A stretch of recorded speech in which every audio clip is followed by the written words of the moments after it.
Hello friends, யுத்த பூமி நாவல் ஸ்டோரியோட அடுத்த எபிசோட பார்க்கணுன்னா சேனலை சப்ஸ்கிரைப் பண்ணிக்கோங்க. நிறைய பேர் சேனலை சப்ஸ்கிரைப் பண்ணாமலே பார்த்துட்ருக்கீங்க. ஸோ ப்ளீஸ் நீங்கள் சப்ஸ்கிரைப் பண்ணால் எங்களால் அடுத்தடுத்த எபிசோட் இன்ட்ரெஸ்ட்டாக போட முடியும். ஸோ ப்ளீஸ் சப்ஸ்கிரைப் பண்ணி சப்போர்ட் பண்ணுங்கள். தேங்க்யூ. அத்தியாயம் 2051.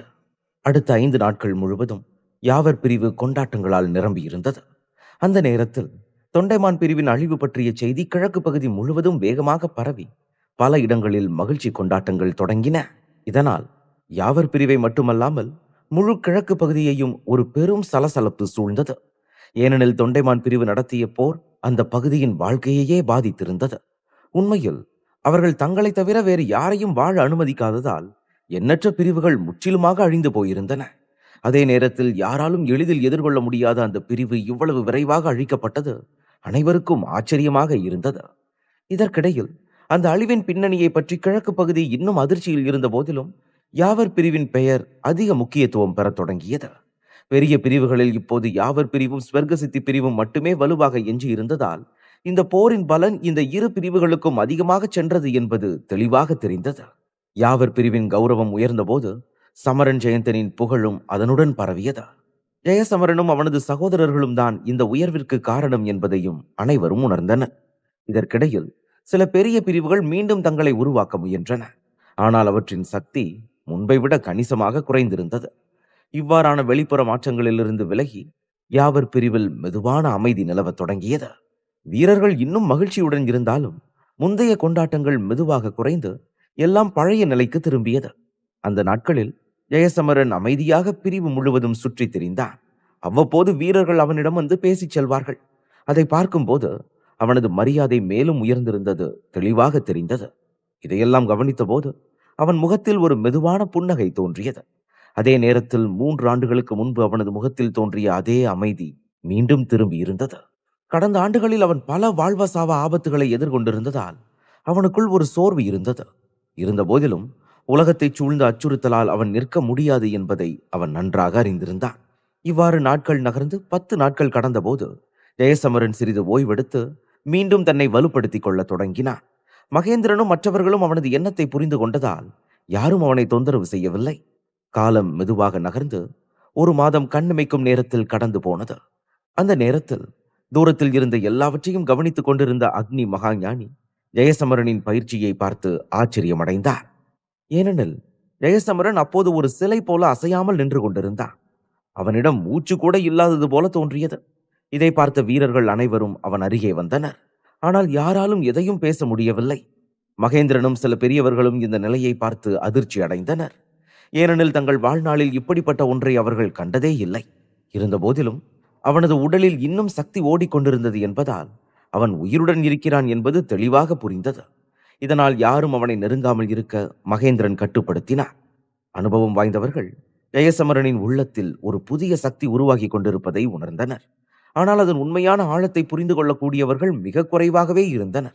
அந்த சக்தியின் தாக்கம் அவதார் நிலை வீரர்களுக்கு கூட ஒரு அச்சத்தை ஏற்படுத்தக்கூடியதாக இருந்தது.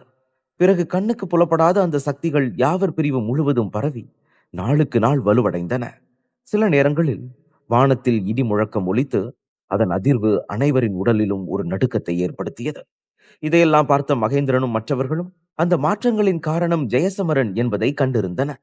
ஆனால் அவர்களால் காத்திருப்பதை தவிர வேறு எதுவும் செய்ய முடியவில்லை.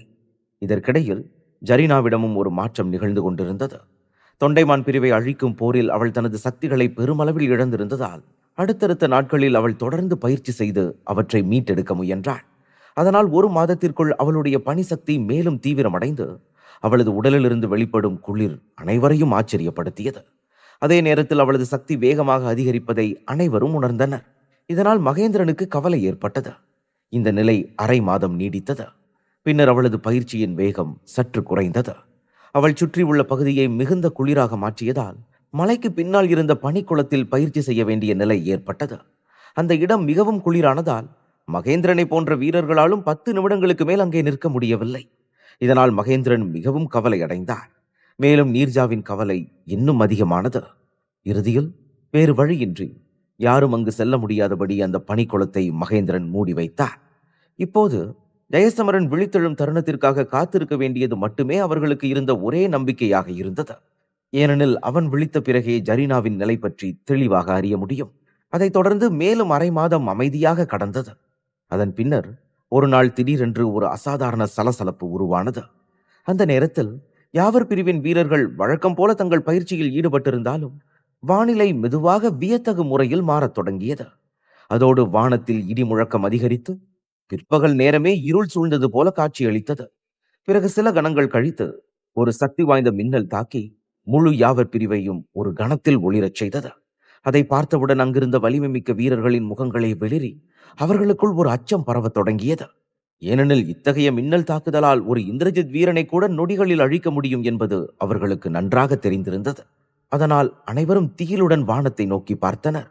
அங்கே மின்னல்கள் தொடர்ந்து அதிகரித்துக் கொண்டிருந்தன. அதன் பின் ஒரு பெரும் வெடிப்பு சத்தம் கேட்க லட்சக்கணக்கான மின்னல் கீற்றுகள் வானத்திலிருந்து இறங்கி யாவர் பிரிவை நோக்கி வேகமாக இறங்கத் தொடங்கின. இதை கண்டதும் ஒவ்வொரு வீரனின் முகத்திலும் பயம் தெளிவாக பிரதிபலித்தது. அந்த சமயத்தில் கிட்டத்தட்ட 2 மாதங்களாக அமைதியாக பயிற்சி செய்து வந்த ஜெயசமரன் மெதுவாக எழுந்து நிற்பதை சிலர் கவனித்தனர்.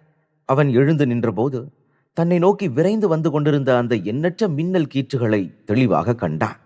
அதன் பின்னர் ஜெயசமரன் தனது கைகளை மெதுவாக உயர்த்த அந்த மின்னல் கீற்றுகள் அனைத்தும் அவனை சூழ்ந்து கொண்டன.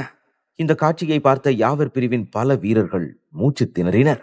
ஆனால் அடுத்த சில கணங்களில் அந்த மின்னல்கள் அவனை தாக்காமல் அவன் அருகே நின்றுவிட்டன என்பது அவர்களுக்கு புரிந்தது. பின்னர் அந்த எண்ணற்ற மின்னல் கீற்றுகள் ஒன்றிணைந்து ஒரு பெரிய சிம்மாசனமாக உருவெடுத்தன. அதே நேரத்தில் மின்னல் மன்னனின் கோலை ஏந்தியிருந்த ஜெயசமரன் மெதுவாக அந்த அரியணையில் அமர்ந்தான். அவன் தோற்றமே மின்னல் மன்னனை நினைவூட்டும் விதமாக இருந்தது. சில நொடிகள் அங்கே அமைதியாக அமர்ந்திருந்த பின் வானத்தில் இன்னும் எஞ்சியிருந்த மின்னல் கீற்றுகளை அவன் கவனித்து ஒரு எளிய கையசைவால் அவற்றை மறையச் செய்தான். அதன் பின் மெதுவாக எழுந்து நின்று மீண்டும் கையை அசைத்தவுடன் சுற்றியிருந்த அளவற்ற உள்சக்திகள் அனைத்தும் அவனது உடலுக்குள் பாயத் தொடங்கின. அந்த அபாயகரமான உள்சக்திகள் தொடர்ந்து அவனுள் கலந்து கொண்டிருந்தாலும் அவன் முகத்தில் எந்த விதமான வலியோ அல்லது சிரமமோ தென்படவில்லை. அதைத் தொடர்ந்து சில நிமிடங்களுக்குள் அவன் அந்த சக்திகளை முழுமையாக உட்கொண்டான். இறுதியில் வானத்தை மூடியிருந்த இருள் மெதுவாக விலகி சூரிய ஒளி மீண்டும் யாவர் பிரிவு முழுவதையும் ஒளிரச் செய்தது. அப்போது அங்கே இருந்த அனைவரின் பார்வையும் வானத்தில் நின்றிருந்த ஜெயசமரன் மீதே நிலைத்திருந்தது. இருந்த போதிலும் எப்படி 4வது மன்னனின் சக்திகளை உணர முடியவில்லையோ அதே போல அவனது சக்திகளையும் வெளிப்படையாக உணர முடியவில்லை. இந்த உண்மையை உணர்ந்த தலைவர் மகேந்திரன் ஜெயசமரனை பார்த்து, இந்த உள் சக்திகள் நம்ப முடியாத அளவுக்கு ரொம்ப சக்தி வாய்ந்தது. ஆனா சமரனோட உள் சக்திகள் இவ்வளவு ஆபத்தானதா இருக்கும்னு நான் நினைக்கவே இல்லை என்று பெருமூச்சு விட்டார். இதை கேட்ட அவருக்கு அருகில் நின்றிருந்த பார்வையற்ற முதியவர் சிறிது நேரம் சிந்தித்து விட்டு, நான் தப்பா நினைக்கலன்னா சமரனோட உள் சக்திகள் எந்த ஒரு முதல் நிலை அவதாரத்தையும் எதிர்த்து நிக்கிற நிலையை அடைஞ்சிருச்சு என்றார். இதை கேட்ட தலைவர் மகேந்திரன் சற்றே புன்னகைத்தார். பின்னர் திடீரென்று ஏதோ நினைவுக்கு வந்தது போல அவர் கவலையுடன், எப்படியோ சமரன் கண் முழிச்சது ரொம்ப நல்லதா போச்சு. இல்லனா ஜரீனாவுக்கு என்ன நடக்குதுன்னு நமக்கு ஒண்ணுமே தெரியாம போயிருக்கும் என்றார். தலைவர் மகேந்திரன் இதை சொல்லிக் கொண்டிருந்த போது ஜெயசமரனின் நிழல் அவர் அருகில் தோன்றியது. ஆனால் மகேந்திரனின் வார்த்தைகள் ஏற்கனவே அவனது காதில் விழுந்திருந்ததால் அவன் பதட்டத்துடன், நீங்க என்ன சொன்னீங்க? ஜரீனாவுக்கு என்ன நடக்குதுன்னு தெரியலையா என்று கேட்டான். பிறகு அடுத்த நொடியில் ஜெயசமரனும் மகேந்திரனும் யாவர் பிரிவுக்கு பின்னால் இருந்த பனிக்குளத்திற்கு சென்றடைந்தனர். அப்போது அந்த பகுதி முழுவதும் பனியால் மூடப்பட்டிருந்தது. அதை பார்த்த மகேந்திரன் விரக்தியுடனும் வலியுடனும் ஒரு பெருமூச்சு விட்டு, சமரா, நீ உடனே அங்க போய் ஜரீனாவுக்கு என்னாச்சுன்னு பாரு. எங்களுக்கு இப்ப என்ன பண்றதுனே தெரியல. நாளுக்கு நாள் அவளோட உடம்புல இருக்கிற குளிர் சக்திகள் தொடர்ந்து அதிகமாயிட்டே வருது. அதனால அவ ரொம்ப ஆபத்தானவளாயிட்டா. என்னால அவ பக்கத்துல கூட போக முடியல என்றார். இதை கேட்ட ஜெயசமரன் மெதுவாக தலையசைத்தான். பிறகு நேரத்தை வீணாக்காமல் அவன் விரைவாக முன்னேறி பனிக்குளத்தை அடைந்தான். அங்கு சென்றபோது பனிக்குளத்தின் நடுவில் ஒரு பெரிய பனித்தாமரை உருவாகி இருந்தது. அதில் ஒரு பெண் அமைதியாக அமர்ந்திருந்தாள். அந்த காட்சியை பார்த்தவுடன் ஜெயசமரனின் மனதில் ஒரு கலக்கம் தோன்றியது. ஆனால் அவனது உடலிலிருந்து வெளிப்பட்ட ஒரு கருப்பு ஒளி அருகிலிருந்த அபாயகரமான பனிசக்திகளை தடுத்து கொண்டிருந்தது. அவளை நெருக்கமாக கவனித்த போது ஜரீனா ஆழ்ந்த உறக்கத்தில் இருப்பது தெளிவாக தெரிந்தது. அப்படியே சில கணங்கள் கடந்தபோது திடீரென்று அவளது உடல் லேசாக நடுங்கத் தொடங்கியது. அதே நேரத்தில் அவளது நெற்றியில் ஒரு சுருக்கம் தோன்றி அவள் உள்ளுக்குள் ஏதோ ஒரு அபாயகரமான சக்தியை கட்டுப்படுத்த முயற்சிப்பது போல காட்சியளித்தது. அந்த நிலையை பார்த்தவுடன் ஜெயசமரன் மனமுடைந்து, திவான், இங்க என்ன நடக்குது? ஜரீனா நல்லா தானே இருந்தா. இப்ப திடீர்னு அவளுக்கு என்னாச்சு? என்று கேட்டான். ஜெயசமரனின் கேள்வியை கேட்டதும் திவான் ஒரு கணம் மௌனமாக நின்றான். பின்னர் மெதுவாக, சமரா, பனிராணி முழிக்கிற வேகம் முன்னாடியை விட ரொம்ப அதிகமாயிடுச்சு என்றான். அந்த வார்த்தைகளை கேட்டதும் ஜெயசமரனின் கண்களில் இருந்த கவலை மேலும் ஆழமானதாக மாறியது. ஏனெனில் கடந்த காலத்தில் ஜரீனாவுக்கு சக்தி தேவைப்படும் நேரங்களில் மட்டுமே அவள் பனிராணியை தன்னை ஆள அனுமதிப்பாள் என்பதை அவன் நன்றாக அறிந்திருந்தான். ஆனால் இப்போது அத்தகைய தேவையே இல்லாத நிலையில் பனிராணி இவ்வளவு வேகமாக விழித்தெழுவதற்கான காரணம் அவனுக்கு புரியாமல் போனது. அந்த நேரத்தில் திவான் சிறிது யோசித்தபடி, ஒருவேளை இது அக்னி மகாஞானியால இருக்கலான்னு நான் நினைக்கிறேன் என்றான். அந்த பதில் ஜெயசமரனின் முகத்தில் இருந்த அமைதியை மாற்றியது. அவன் உடனே கோபமாக, அப்படின்னா அக்னி மகாஞானி ஜரீனாவுக்கு ஏதோ பண்றாருன்னு சொல்றியா என்று கேட்டான். அதற்கு திவான் அமைதியாக, அக்னி மகாஞானி ஜரீனாவுக்கு நேரடியா எதுவும் பண்ணல.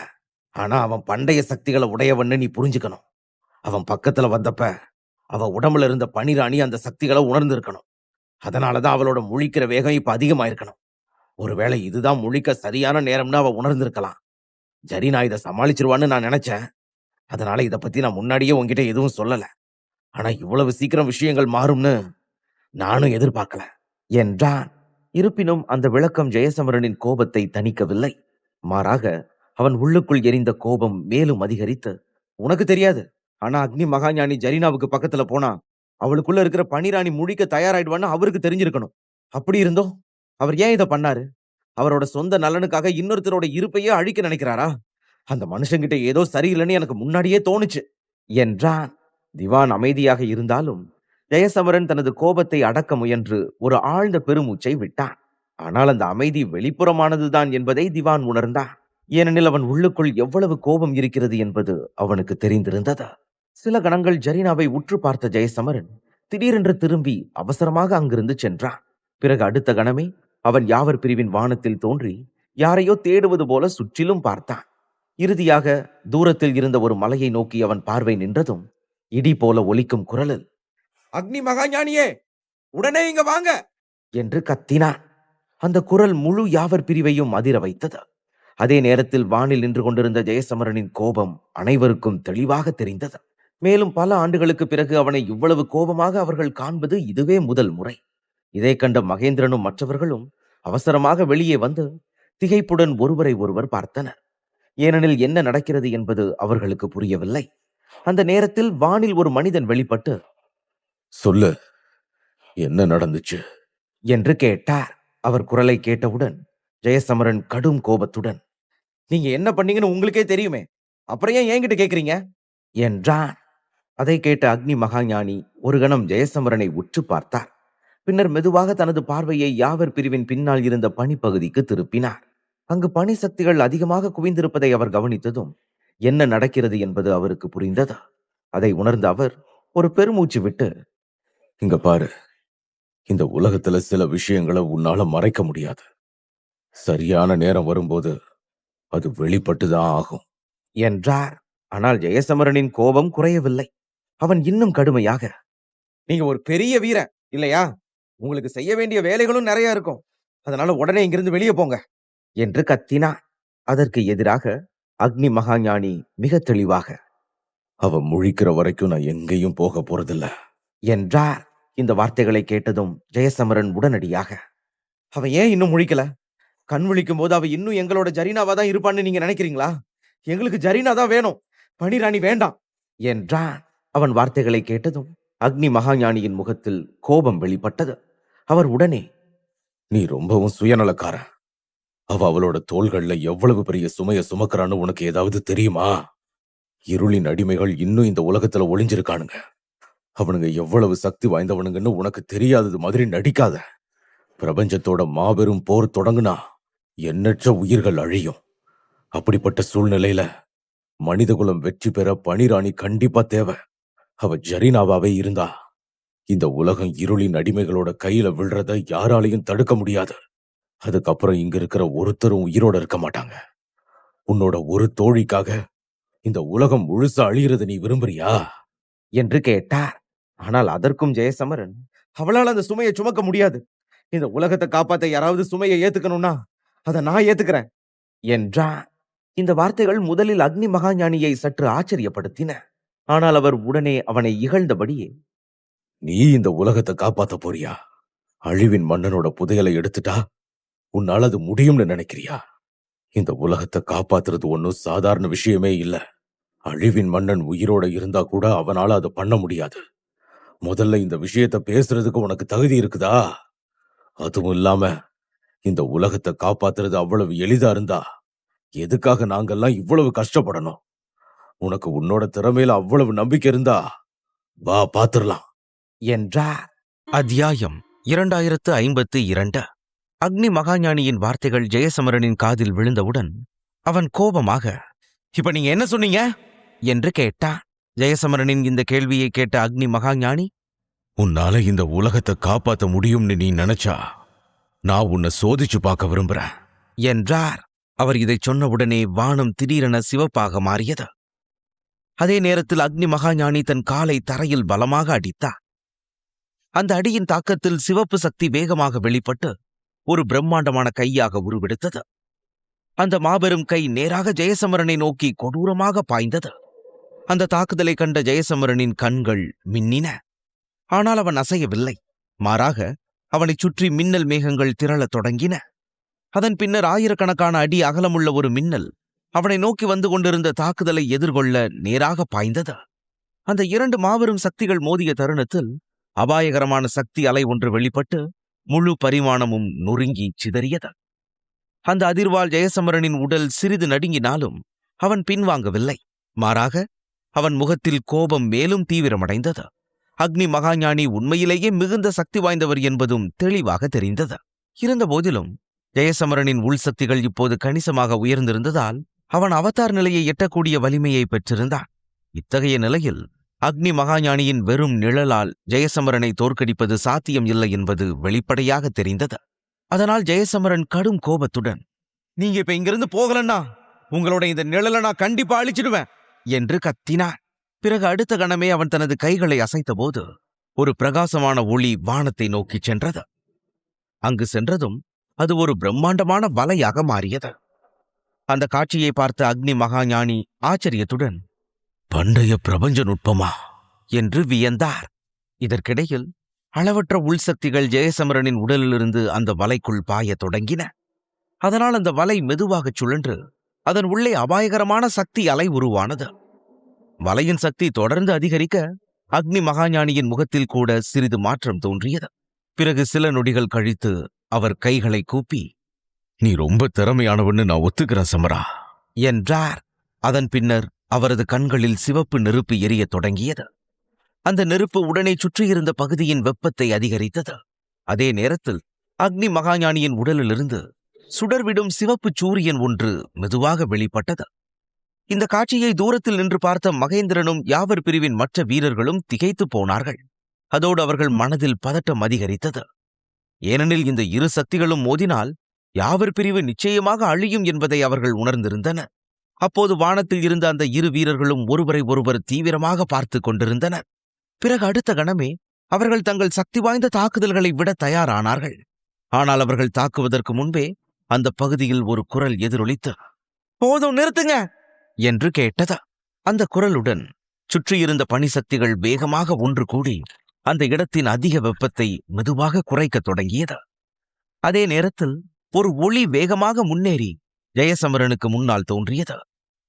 பின்னர் கோபமான பார்வையுடன் அக்னி மகாஞானியை நோக்கி, நீ சரியா என்ன பண்ண முயற்சிக்கிற என்று கேட்டது. அங்கே ஜரீனாவை பார்த்த அக்னி மகாஞானி சிறிது ஆச்சரியப்பட்டார்.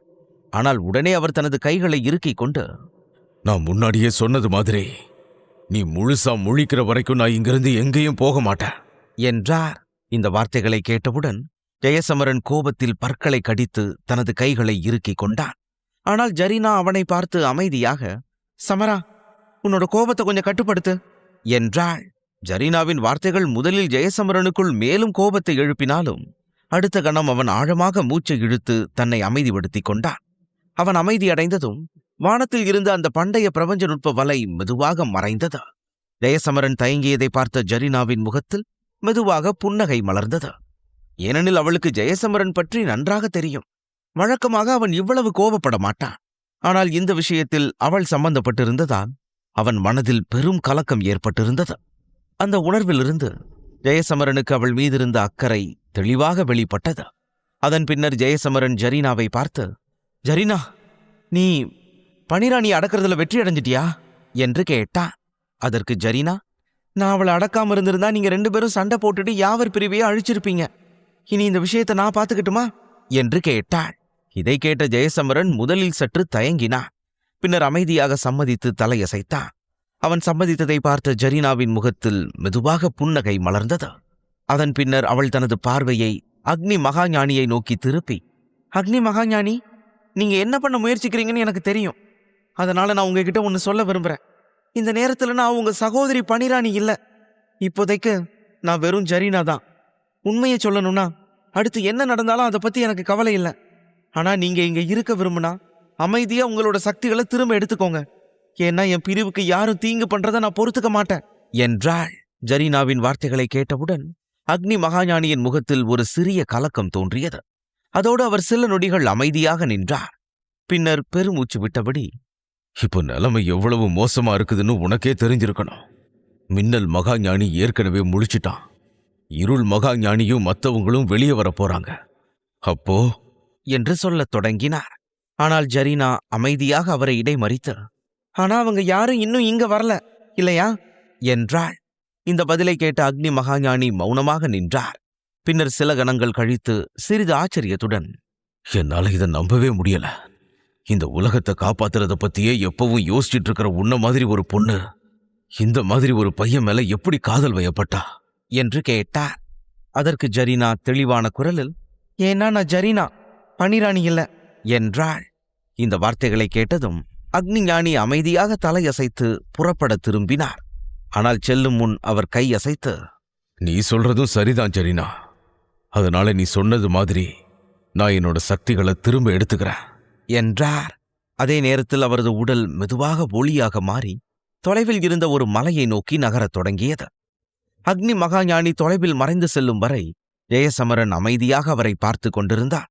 பின்னர் தனது கைகளை முஷ்டியாக இறுக்கிக் கொண்டு அவன் தனக்குள், என்னோட சக்திகள் ரொம்ப கம்மியா இருக்கிறதுனாலதான் அவர் என்னை பத்தி இப்படி நினைக்கிறாரு. இன்னும் எனக்கு சக்திகள் இருந்திருந்தா இந்த உலகத்தை காப்பாத்துற பொறுப்பை நானே எடுத்துட்டு இருந்திருப்பேன். அதனால ஜரீனா எப்பவும் போல சிரிச்சுக்கிட்டே இருப்பா. அப்போ இந்த உலகத்தோட பாதுகாவலர் யாருங்கிறத பத்தி யாரும் கவலைப்பட்டுட்டு இருக்க மாட்டாங்க என்று நினைத்து கொண்டான். இதோடு அந்த பிரச்சனை மெதுவாக தீர்க்கப்பட்டது. பின்னர் யாவர் பிரிவின் வீரர்கள் அனைவரும் தங்கள் வழக்கமான கடமைகளுக்கு திரும்பினர். நடந்தவற்றின் முழு பின்னணி பெரும்பாலானவர்களுக்கு புரியவில்லை என்றாலும் ஜெயசமரன் இவ்வளவு கோபமடைந்ததற்கு காரணம் அக்னி மகாஞானிதான் என்ற எண்ணம் அனைவரிடமும் நிலைத்திருந்தது. அதனால் ஜெயசமரனின் கோபத்தை தூண்டும் வகையில் அவர் ஏதோ செய்திருக்க வேண்டும் என்று அவர்கள் நினைத்தனர். தவறு யாரிடமிருந்தாலும் யாவர் பிரிவு எப்போதும் ஜெயசமரனுக்கு துணையாக நிற்கும் என்பது அனைவருக்கும் தெளிவாக தெரிந்தது. இதற்கிடையில் வானத்தில் நின்றபடி ஜெயசமரன் ஜரீனாவை பார்த்து, உன்னோட பணிசக்திகள் இன்னும் மறையல. அதனால நீ பயிற்சியில இன்னும் அதிக கவனம் செலுத்தணும்னு நான் நினைக்கிறேன் என்றான். இந்த வார்த்தைகளை கேட்ட ஜரீனா சம்மதமாக தலையசைக்க தொடங்கினாள். ஆனால் அவள் உடனே இனிமையான குரலில், ஆனா நீ மறுபடியும் அக்னி மகாஞானி கூட சண்டைக்கு போக மாட்டேன்னு எனக்கு சத்தியம் பண்ணி கொடு. இப்போ அவரோட நிழல் மட்டும் இங்க இருக்கிறதுனால பரவாயில்ல. நாளைக்கே அவர் முழுசா இங்க வந்தா என்ன பண்றது என்று கேட்டாள். ஜரீனாவின் குரலில் இருந்த கவலை தெளிவாக தெரிந்தது. ஏனெனில் உண்மையான அக்னி மகாஞானியின் அளவற்ற வலிமை அவளுக்கு தெரியும். அப்படிப்பட்ட சூழ்நிலையில் அவர் ஜெயசமரனுடன் சண்டையிட்டால் அவனுக்கு கடுமையான சேதம் ஏற்பட்டிருக்கும். அந்த எண்ணமே அவளை கவலையடையச் செய்தது. மேலும் அக்னி மகாஞானி பண்டைய காலத்தின் 8 சக்தி வாய்ந்த வீரர்களில் ஒருவர் என்பது மறுக்க முடியாத உண்மை. தனது தவறை உணர்ந்த ஜெயசமரன் சிறிது தயக்கத்துடன், ஆமா, இந்த தடவை நான் ரொம்ப உணர்ச்சி வசப்பட்டுட்டேன், இனி அப்படி நடக்காது என்றான். இப்போது பிரச்சனை தீர்ந்திருந்ததால் என்ன நடந்தது என்பதை பற்றி அவனால் அமைதியாக சிந்திக்க முடிந்தது. இருந்தபோதிலும் அக்னி மகாஞானிதான் ஜரீனாவின் உள்ளே இருந்த பனிராணியை எழுப்பியிருப்பார் என்ற எண்ணம் தோன்றிய போது அவனால் தனது கோபத்தை கட்டுப்படுத்த முடியவில்லை. உலகத்தை காப்பாற்றும் முயற்சியில் அக்னி மகாஞானியும் மற்ற பண்டைய மகாஞானிகளும் செயல்பட்டு வருகிறார்கள் என்பதை ஜெயசமரன் புரிந்திருந்தார். அது அவன் மதித்த ஒன்றாக இருந்தது. ஆனால் தனது நெருங்கிய தோழி ஒரு நாள் தன்னை அறியாத வேறு ஒருவராக மாறிவிடுவாள் என்ற எண்ணம் அவனுக்குள் ஒரு அச்சத்தை ஏற்படுத்தியது. ஜெயசமரனின் முகத்தில் தெரிந்த உணர்ச்சிகளை பார்த்த ஜரீனா அமைதியாக நின்றாள். பிறகு சில கணங்கள் கழித்து, அவளது பார்வை யாவர் பிரிவின் ஒரு பகுதியை நோக்கிச் சென்றது. அதை கவனித்த ஜரீனா மெதுவாக புன்னகைத்து, சமரா, உனக்கு அந்த இடம் ஞாபகம் இருக்குதா? 3 வருஷத்துக்கு முன்னாடி நம்ம பிரிவுகளுக்குள்ள நடந்த போட்டியில அங்கதான் நம்மளோட முதல் சண்டை நடந்துச்சு. உண்மையை சொல்லணும்னா அந்த சமயத்துல வான் பிரிவில் இருக்கிற எல்லார்கிட்டையும் சொல்லி உன்னை கொல்லணும்னு நான் விரும்பினேன் என்றாள். இதை கேட்டதும் ஜெயசமரன் லேசாக சிரித்தபடியே, ஓ, நான் அடி வாங்குறத காற்று பிரிவு வேடிக்கை பார்த்துட்டு இருக்கும்னு நீ நினைச்சியா? இங்க பாரு, எங்களோட காற்று பிரிவு என்னைக்கும் வான் பிரிவை பார்த்து பயந்ததே இல்லை. சரி, அதெல்லாம் அப்புறம் பேசிக்கலாம். இப்ப போய் ஓய்விடு. இந்த நிலைமையில நீ வெளியே வரக்கூடாது என்றான். அவனது குரலில் இருந்த மென்மை ஜரீனாவை அமைதிப்படுத்தியது. தன் நிலைமையை நன்கு புரிந்து கொண்டதால் ஜரீனா மேலும் எதுவும் சொல்லாமல் சம்மதித்தாள். ஏனெனில் அவள் தன் பணி சக்திகளை கட்டுப்படுத்தாமல் இருந்தால் அவை யாவர் பிரிவின் வீரர்கள் அனைவருக்கும் சிக்கலை ஏற்படுத்தும் என்பதை அவள் நன்றாக அறிந்திருந்தாள். அதனால் மெதுவாக கையசைத்துவிட்டு அவள் அங்கிருந்து நகர்ந்தாள். ஜரீனா தொலைவுக்குச் சென்றதும் ஜரீனாவின் முகத்தில் இருந்த புன்னகை மெதுவாக மறைந்தது. பிறகு ஆழ்ந்த பெருமூச்சு விட்டு, இந்த தடவை என்னால் அக்னி மகாஞானியை தடுத்து நிறுத்த முடிஞ்சுது. ஆனா அவர் சொன்ன மாதிரி அவரோட உண்மையான உடம்பு மற்ற பண்டைய மகாஞானிகளும் இங்க வந்தா அவங்க கிட்ட இருந்து ஜரீனாவை எப்படி என்னால காப்பாற்ற முடியும் என்று கேட்டான். இந்த எண்ணங்கள் ஜெயசமரனை அதிகமாக கலக்கமடையச் செய்தன. பிறகு சிறிது நேரம் அமைதியாக நின்ற பின் அவன் மெதுவாக, திவான், பனிராணியை விட நான் சக்தி வாய்ந்தவனை மாற முடியும்னு நீ நினைக்கிறியா? நான் உண்மையிலேயே அக்னி சரிதாவோட மாவீரனாகிற தகுதியை பெற்றவன் தானா என்று கேட்டான். இதை கேட்ட திவான் ஒரு கணம் மௌனமாக இருந்தான். பின்னர் மிகவும் தெளிவாக, உனக்கு தகுதி இல்லைன்னா வெறும் 3 வருஷத்துல இந்த நிலையை அடைஞ்சிருப்பேன்னு நினைக்கிறியா என்று கேட்டான். திவானின் வார்த்தைகள் நேராக ஜெயசமரனின் மனதை தொட்டன. இருந்தபோதிலும் அவனது சந்தேகம் முழுமையாக போகவில்லை. அவன் உடனே மீண்டும், ஆனா எனக்கே என் மேல நம்பிக்கை வரமாட்டேங்குது திவான். பண்டைய மகாஞானிகள் இங்க வந்தா என்னால ஜரீனாவை காப்பாற்ற முடியுமான்னு எனக்கு தெரியல. எல்லாத்துக்கும் மேல இந்த உலகத்தை என்னால காப்பாற்ற முடியுங்கிற நம்பிக்கைய எல்லாருக்கும் எப்படி விதைக்கிறது என்று கேட்டான். இந்த நேரம் முழுவதும் திவான் அமைதியாக இருந்தான். பனிராணி மிகவும் திறமையானவள் என்பதை அவன் நன்றாக அறிந்திருந்தான். ஏனெனில் திவானின் குருவான குறியீடுகளின் மூதாதையர் கூட பனிராணியை புகழ்வதில் ஒருபோதும் சோர்ந்ததில்லை. அதனால் பனிராணியைப் போல திறமைசாலியாக ஆவது எந்த மனிதனுக்கும் மிகவும் ஆபத்தானது என்பதை திவான் புரிந்திருந்தான். அந்த உண்மையை நினைத்தபடி அவன் சில நொடிகள் மௌனமாக இருந்தான். பின்னர் ஜெயசமரன் மெதுவாக விரக்தியடையத் தொடங்கியதை அவன் கவனித்தான். அதை பார்த்த திவான், இங்க பாரு, உன்னால இந்த உலகத்தை காப்பாற்ற முடியும்னு அந்த பண்டைய மகாஞானிகளை நம்ப வைக்கிறது ஒன்றும் முடியாத காரியம் இல்லை. அதுக்கு என்கிட்ட ஒரு வழி இருக்குது. ஆனா அது வேலை செய்யுமான்னு எனக்கு தெரியாது. எல்லாத்துக்கும் மேல அந்த வேலைக்கு நீ வேறொருத்தரோட உதவியை கேட்க வேண்டியிருக்கும். அது வேற யாரும் இல்ல, உன்னோட இன்னொரு நெருங்கிய தோழியான ஆரண்யா தான் என்றான். ஆரண்யாவின் பெயரை கேட்டவுடன் ஜெயசமரன் திகைத்து போனான். பிறகு அவன் உடனே திவானிடம், ஆரண்யாவா? ஆனா இந்த விஷயத்துக்கும் அவளுக்கும் என்ன சம்பந்தம் என்று கேட்டான். இதை கேட்ட திவான் அவனுக்கு மெதுவாக விளக்கத் தொடங்கி, சமரா, எனக்கும் அது முழுசா தெரியல. ஆனா அவ அரக்க கவசத்தை தாக்குனப்ப அவளோட உடம்புல இருந்து எனக்கு ரொம்ப பரிச்சயமான ஒரு சக்தி வெளிப்பட்டதை என்னால உணர முடிஞ்சுது. அந்த சக்தி என்னோட குருவான குறியீடுகளின் மூதாதையரோட சக்தி மாதிரியே இருந்துச்சு. இப்போதைக்கு என்னோட குருவுக்கும் ஆரண்யாவுக்கும் என்ன சம்பந்தம்னு எனக்கு தெரியல. ஆனா நீ போய் அவகிட்ட இதை பத்தி கேளு என்றான். திவானின் வார்த்தைகள் ஜெயசமரனின் மனதில் மேலும் குழப்பத்தை ஏற்படுத்தின. எல்லாவற்றிற்கும் மேலாக அவன் செய்து கொண்டிருந்தது எல்லாம் ஜரீனாவுக்காகத்தான். அந்த நிலையில் ஆரண்யாவிடம் உதவி கேட்பது அவனுக்கு முற்றிலும் சரியானதாக தோன்றவில்லை. அந்த எண்ணத்துடன் சிறிது நேரம் அமைதியாக நின்றான். பின்னர் பெருமூச்சு விட்டபடி, இல்ல, அது வேலைக்காகாது, நான் இதுக்கு வேற வழியை தான் பார்க்கணும் என்றான். ஆனால் திவான் அவனை விடவில்லை. அவன் மீண்டும் அமைதியான குரலில், இங்க பாரு சமரா, என்னால உனக்கு யோசனை மட்டும்தான் சொல்ல முடியும். அதை எடுத்துக்கிறதும் எடுத்துக்காததும் உன் கையில தான் இருக்குது. ஆனா நான் ஒன்று மட்டும் சொல்லிக்கிறேன், ஒருத்தரோட உடம்புல என் குருவோட சக்திகளை நான் உணர்றது இதுதான் முதல் தடவை. இதை நீ கேட்கலன்னா ஒரு மாபெரும் வாய்ப்பை இழக்க நேரிடலாம் என்றான். ஆனால் ஜெயசமரன் திவானின் வார்த்தைகளை புறக்கணித்தான். அதற்கு பிறகு அவனது மனதில் சற்று கவலை உருவாகத் தொடங்கியது. ஒரு கண அமைதிக்குப் பிறகு பல சிக்கல்கள் ஒன்றன் பின் ஒன்றாக அவன் மீது திரண்டன. அப்போது அந்த எண்ணங்களின் பாரம் மெதுவாக அவனை அழுத்தியது. இந்த சிக்கல்களை நினைத்தபடியே ஜெயசமரன் மெதுவாக வானத்திலிருந்து கீழே இறங்கத் தொடங்கினான். அவன் புறப்படவிருந்த தருணத்தில் திடீரென ஒரு குரல் அவன் காதில் விழுந்தது. அந்த குரலை கேட்டதும் அவன் திரும்பி பார்த்தான். அப்போது நீர்ஜா அவனை நோக்கி மெதுவாக நடந்து வருவதை கண்டான். அவள் அருகில் வந்ததும் அமைதியான குரலில், சமரா, உன்னோட நண்பர்கள் உன்கிட்ட ஒரு செய்தியை சொல்ல சொன்னாங்க. நீ பயிற்சியில் இருந்தப்ப உன்னோட நண்பர்கள் எல்லாருமே மிருகங்களின் பிரதேசத்துக்கு போயிட்டாங்க. ஞானவேந்தன் அவரோட குருவான மூத்த விருமன் கிட்ட பேசுற முயற்சியில வெற்றி அடைஞ்சிட்டதாகவும், அதனால உடனே அங்க போறேன்னு உன்னோட அண்ணன் சமரன் சொன்னாரு. ஆனா போறதுக்கு முன்னாடி அவங்க ஒரு பரிமாண வாசலை தயார் பண்ணியிருக்காங்க. நீ மிருகங்களின் பிரதேசத்துக்கு போக விரும்புனா இந்த வாசல் மூலமா சில நாட்கள்ல அங்க போயிடலாம் என்றாள். அத்தியாயம் 2053. நீர்ஜா சொன்னதை கேட்ட ஜெயசமரன் முதலில் சிறிது ஆச்சரியப்பட்டாலும் அடுத்த கணம் அவன் நிலைமையை புரிந்து கொண்டான். ஏனெனில் கிழக்கு பகுதி இப்போது முழுமையாக அமைதியாகிவிட்டது. மேலும் மூத்த விருமனிடம் பேசுவதன் மூலம் சமரன் தனது கிரகமான ஹீமவாகினி பற்றிய செய்தியையும், ஒருவேளை பிரபஞ்சத்தின் மீது மிதந்து கொண்டிருக்கும் விநாசராஜன் என்ற அச்சுறுத்தல் பற்றிய தகவல்களையும் நிச்சயமாக பெறுவான் என்று அவன் நினைத்தான். வீராவை பொறுத்தவரை கிழக்கு பகுதியில் போர் முடிந்துவிட்டதால் அவன் 4 ஒளி பிரிவை நிர்வகிக்கச் சென்றிருந்தான். இதற்கிடையில் நீர்ஜா ஒரு கணம் தயங்கினாள். பின்னர் மெதுவாக, இன்னொரு விஷயம், ஆரண்யாவும் ஸ்வர்கசித்தி பிரிவோட மீதி இருக்கிற வீரர்களை கூட்டிட்டு யாவர் பிரிவை விட்டு போயிட்டான். அவன் ஸ்வர்கசித்தி பிரிவுக்கு திரும்ப போய் மறுபடியும் அவங்க பிரிவை கட்டி எழுப்ப முயற்சிக்க போறதா சொன்னான். அப்புறம் சமரா, நீ தப்பா நினைக்கலன்னா நான் உன்கிட்ட ஒன்று கேட்கலாமா என்று கேட்டாள். நீர்ஜாவின் கேள்வியை கேட்ட ஜெயசமரன் அமைதியாக தலையசைத்து சம்மதித்தான். அதை பார்த்த நீர்ஜா மெதுவாக, நான் என்ன கேட்கணும்னு நினைச்சேன்னா, ஜரீனாவுக்கும் ஆரண்யாவுக்கும் நடுவுல நீ உண்மையில யார காதலிக்கிற என்று கேட்டாள்.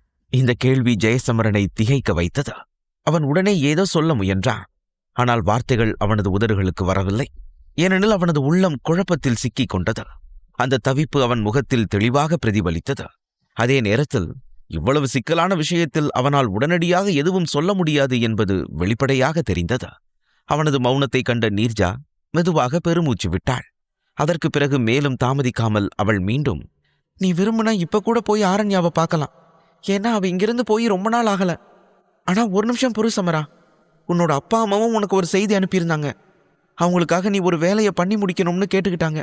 நீ உடனே வடக்கு பகுதிக்கு போய் வித்யாவை எப்படியாவது காந்தல் பேரரசுக்கு திரும்ப கூட்டிட்டு வர சொன்னாங்க என்றாள். வித்யாவின் பெயரை கேட்டதும் ஜெயசமரனின் இதயம் ஒரு கணம் நின்றது போல உணர்ந்தான். உடனே 3 ஆண்டுகளுக்கு முன்பு பார்த்த வித்யா அவன் நினைவில் தோன்றினாள். அந்த நினைவு அவனுக்குள் மென்மையான சகோதர பாசத்தை கிளறியது. பிறகு சிறிது நேரம் அமைதியாக இருந்தவன் தலையசைத்து, சரி, எவ்வளவு சீக்கிரம் முடியுமோ அவ்வளவு சீக்கிரம் நான் அவளை கூட்டிட்டு வர முயற்சி பண்றேன் என்றான். வித்யா அந்த குடும்பத்தின் செல்ல மகள் என்பது தெளிவாக தெரிந்தது. அவள் சென்ற பிறகு அவளது குடும்பத்தினர் எவ்வளவு கவலைப்பட்டிருப்பார்கள் என்பதை ஜெயசமரனால் கற்பனை செய்து கூட பார்க்க முடியவில்லை. இப்போது ஜெயசமரன் திரும்பி வந்து தனது பழிவாங்கலை நிறைவேற்றியிருந்ததால் வடக்கு பகுதிக்கு சென்று தனது சகோதரியை திரும்ப அழைத்து வர வேண்டும் என்ற எண்ணம் அவனுக்குள் உருவானது. பிறகு சொல்ல வேண்டியதை சொல்லிவிட்டு ஜெயசமரன் அங்கிருந்து புறப்பட்டான். அதே நேரத்தில் யாவர் பிரிவின் எல்லையில் இருந்த மலைப்பாங்கான பகுதியில் ஸ்வர்கசித்தி பிரிவைச் சேர்ந்த சில வீரர்கள் காட்டின் வழியாக முன்னேறி கொண்டிருந்தனர். வெள்ளை உடையணிந்த ஆரண்யா முன்னணியில் சென்று கொண்டிருந்தாள். அவளுக்கு பின்னால் ஆர்யா நடந்து கொண்டிருந்தாள். அவள் அவ்வப்போது திரும்பி யாவர் பிரிவை பார்த்து கொண்டிருந்தாள். சில நொடிகளுக்கு பிறகு முன்னால் நடந்து கொண்டிருந்த ஆரண்யாவிடம் ஆர்யா மெதுவாக, ஆரண்யாக்கா, நாம சமரணனை கிட்ட சொல்லாம போறோமா? குறைந்தபட்சம் அவர்கிட்ட ஒரு வார்த்தையாச்சும் சொல்லிட்டு வந்திருக்கலாமே என்று கேட்டாள். இந்த கேள்வியை கேட்டதும் ஆரண்யா ஒரு கணம் தயங்கினாள்.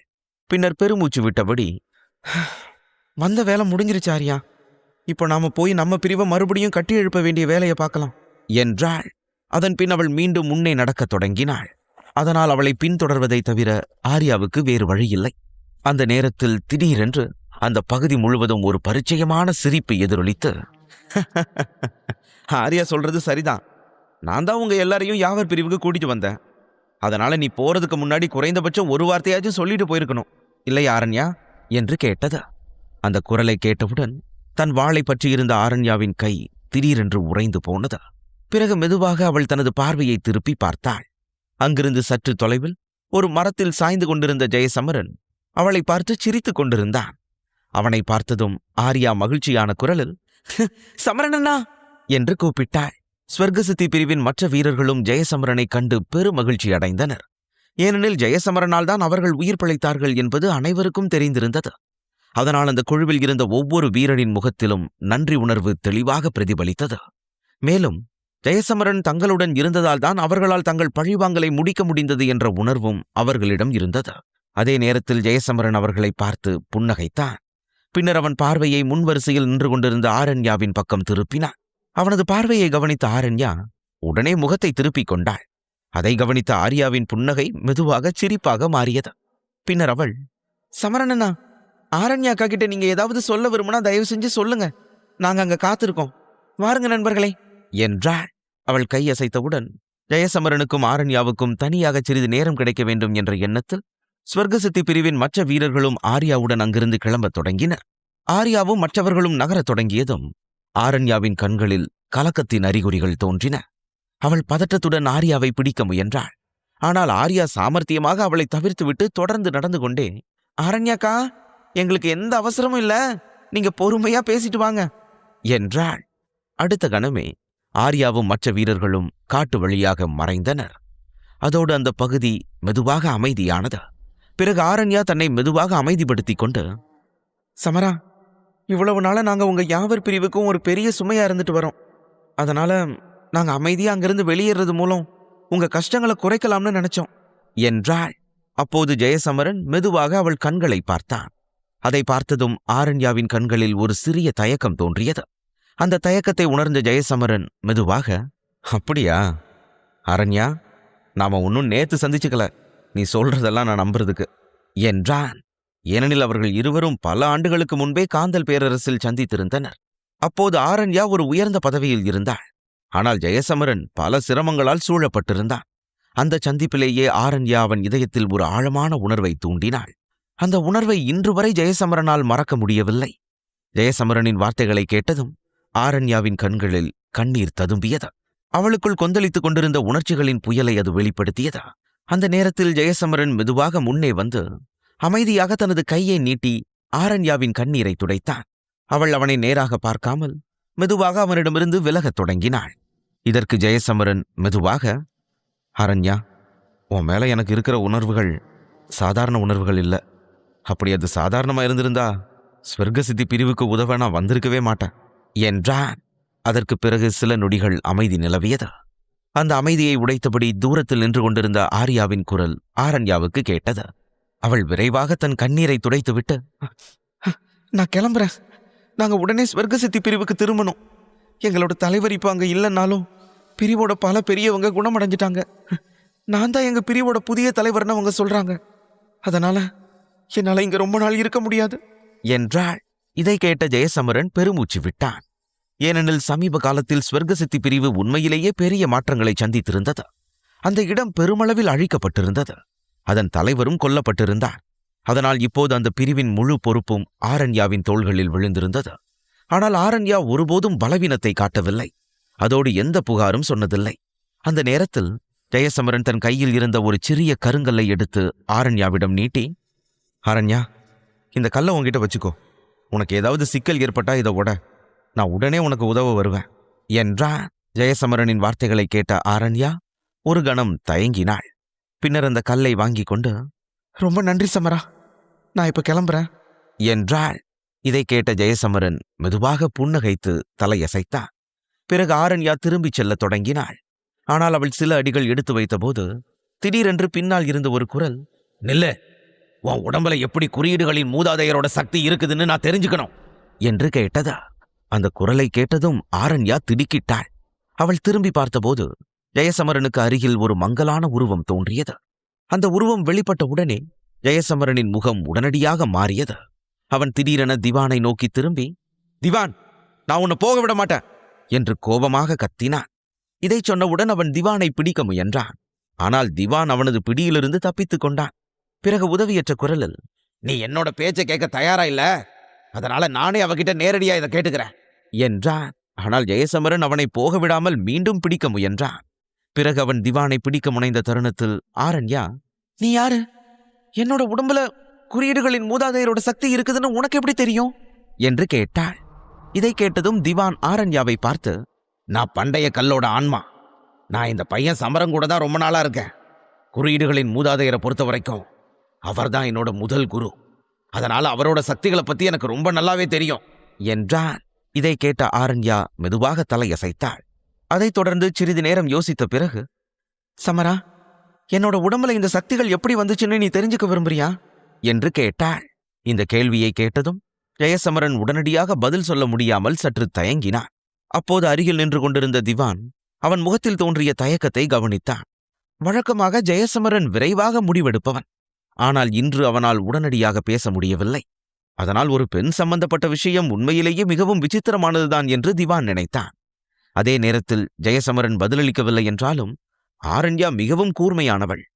ஜெயசமரனும் இதை பற்றி தெரிந்து கொள்ள விரும்புகிறான். ஆனால் பேச தயங்குகிறான் என்பதை அவள் புரிந்து கொண்டாள்.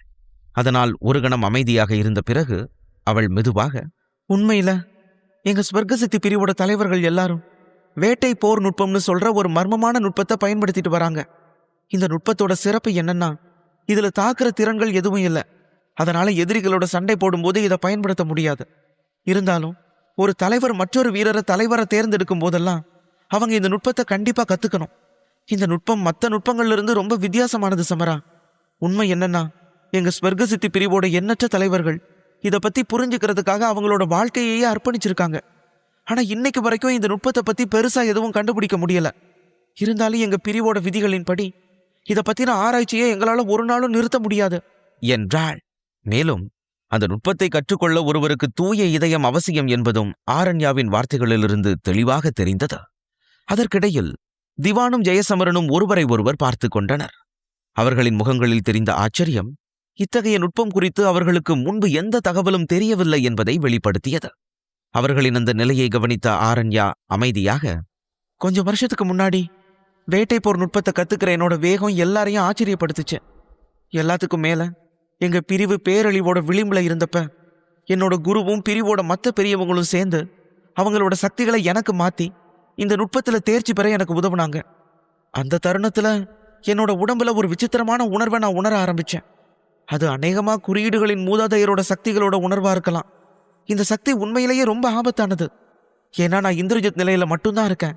ஆனா இந்த சக்தியை பயன்படுத்தி அவதார் நிலையில இருக்கிற வீரர்களை கூட என்னால எதிர்கொள்ள முடியுது என்றாள். அவள் வார்த்தைகளை கவனமாக கேட்டுக்கொண்டிருந்த திவான் மெதுவாக தலையசைத்தான். ஏனெனில் ஆரண்யா அந்த சக்திகளை பயன்படுத்தி அரக்க கவசத்தை உடைத்ததை அவன் நேரில் பார்த்திருந்தான். பின்னர் திவான் அமைதியாக நின்று கொண்டிருந்த ஜெயசமரனை நோக்கி பார்த்தான். அவன் தன்னை என்ன கேட்கச் சொல்கிறான் என்பதை ஜெயசமரன் புரிந்து கொண்டிருந்தாலும் வார்த்தைகள் அவன் வாயிலிருந்து வெளிவரவில்லை. அதனால் அவன் திவானை நோக்கி பார்க்கவே தயங்கினான். அந்த தயக்கத்தை உணர்ந்த திவான் செய்வதறியாது பெருமூச்சு விட்டான். சிறிது நேர அமைதிக்கு பிறகு ஜெயசமரன் இறுதியாக பேசத் தொடங்கினான். ஆனால் அந்த நுட்பத்தை பற்றி அவன் எதுவும் குறிப்பிடாமல், ரொம்ப நேரமாச்சு ஆரண்யா, ஆர்யாவும் மற்றவங்களும் உனக்காக காத்திருக்காங்க என்றான். இந்த வார்த்தைகளை கேட்டதும் ஆரண்யா ஜெயசமரனையும் திவானையும் மாறி மாறி பார்த்தாள். உடனே அவர்களின் உள்ளார்ந்த தயக்கத்தை அவள் உணர்ந்தாள். ஆனால் ஜெயசமரன் எதையும் சொல்லாமல் இருந்ததால் அவள் மெதுவாக பெருமூச்சு விட்டாள். பின்னர் அமைதியாக தலையசைத்து, சரி, அப்படின்னா நான் இப்ப கிளம்புறேன் என்றாள். அதன் பிறகு அவள் திரும்பி நடக்கத் தொடங்கினாள். அவள் சற்று தூரம் சென்றபோது திவான் கோபமாக ஜெயசமரனை பார்த்து, சமரா, உன்னால ஒரு காரியம் கூட உருப்படியா பண்ண முடியல. இன்னைக்கு நீ என்ன ரொம்ப ஏமாத்திட்ட. நீ அவகிட்ட அந்த நுட்பத்தை பத்தி கேட்டு அதை உனக்கு கத்துக் கொடுக்க சொல்லியிருக்கலாம் என்றான். இதை கேட்ட ஜெயசமரன் அமைதியாக அவனை பார்த்து, ஏய் திவான், ஏன் இவ்வளவு அவசரம்? உனக்கு தெரியாதுங்கிறதுக்காக சீக்கிரம் சக்தி வாய்ந்தவனா மாறுறதுக்கு வேற வழிகள் இல்லைன்னு அர்த்தம் இல்லை. பனிராணி அளவுக்கு என்னால சக்தி பெற முடியும்னு எனக்கு உறுதியா தெரியும். சரி வா, இங்கிருந்து போகலாம் என்றான். அவன் திரும்பிச் செல்ல முயன்றபோது திவான் திடீரென அவனை தடுத்து முன்னால் சுட்டி காட்டினான். அதை பார்த்த ஜெயசமரன் முன்னால் பார்த்தான். அப்போது சற்று தூரத்தில் நின்று கொண்டிருந்த ஆரண்யாவை கண்டான். பிறகு ஒரு கணம் கழித்து அவள் மீண்டும் அவனை பார்த்து, சமரா, எங்களோட வேட்டை போர் நுட்பத்தை நீ கத்துக்கணும்னு விரும்புறியா என்று கேட்டாள். அந்த கேள்வி அவளது வாயிலிருந்து வந்தவுடன் ஜெயசமரன் திகைத்து போனான். ஆச்சரியத்தில் சில நொடிகள் அவனால் பேச முடியவில்லை. பின்னர் பெருமூச்சு விட்டு தலையசைத்தவாறு, ஆமா அரண்யா, ஆனா இப்ப என்னோட தங்கச்சி வித்யாவை திரும்ப கூட்டிட்டு வர நான் வடக்கு பகுதிக்கு போகணும் என்றான். இதை கேட்டதும் ஆரண்யாவின் முகத்தில் சிறிய குழப்பம் தோன்றியது. அவள் ஒரு கணம் யோசித்தாள். பின்னர் மெதுவாக, அப்படின்னா நானும் உன் கூட வரேன் என்றாள். அத்தியாயம் 2054. ஆரண்யாவின் வார்த்தைகள் ஜெயசமரனை மீண்டும் ஆச்சரியத்தில் ஆழ்த்தின.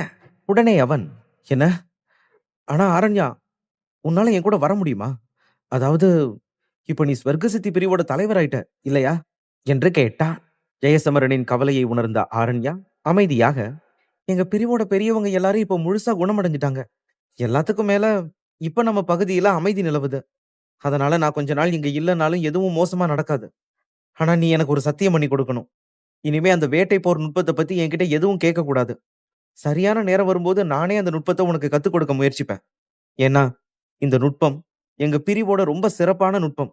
அதோட அது எங்க பிரிவோட தலைவருக்கு மட்டும்தான் கிடைக்கும். ஆனா நான் தான் எங்க பிரிவோட தற்போதைய தலைவருங்கிறதுனாலையும், எங்க பிரிவு உன்னால தான் காப்பாத்தப்பட்டுச்சுங்கிறதுனாலையும் பெரியவங்க இத பத்தி கவலைப்பட மாட்டாங்க என்றாள். அவள் வார்த்தைகளை கேட்ட ஜெயசமரன் அமைதியாக தலையசைத்தான். பின்னர் மெதுவாக, சரி, இத பத்தி உன்கிட்ட எதுவும் கேட்க மாட்டேன்னு நான் உனக்கு சத்தியம் பண்றேன். ஆனா நான் ஏன் இந்த நுட்பத்தை உன்கிட்ட இருந்து கத்துக்க விரும்புறேன்னு நீ தெரிஞ்சுக்க விரும்பலையா என்று கேட்டா. இதை கேட்ட ஆரண்யா ஜெயசமரனை அமைதியாக பார்த்தாள். பிறகு சிறிது நேரம் யோசித்துவிட்டு, சமரா, ஒவ்வொருத்தருக்கும் ஒவ்வொரு காரணம் இருக்கும்.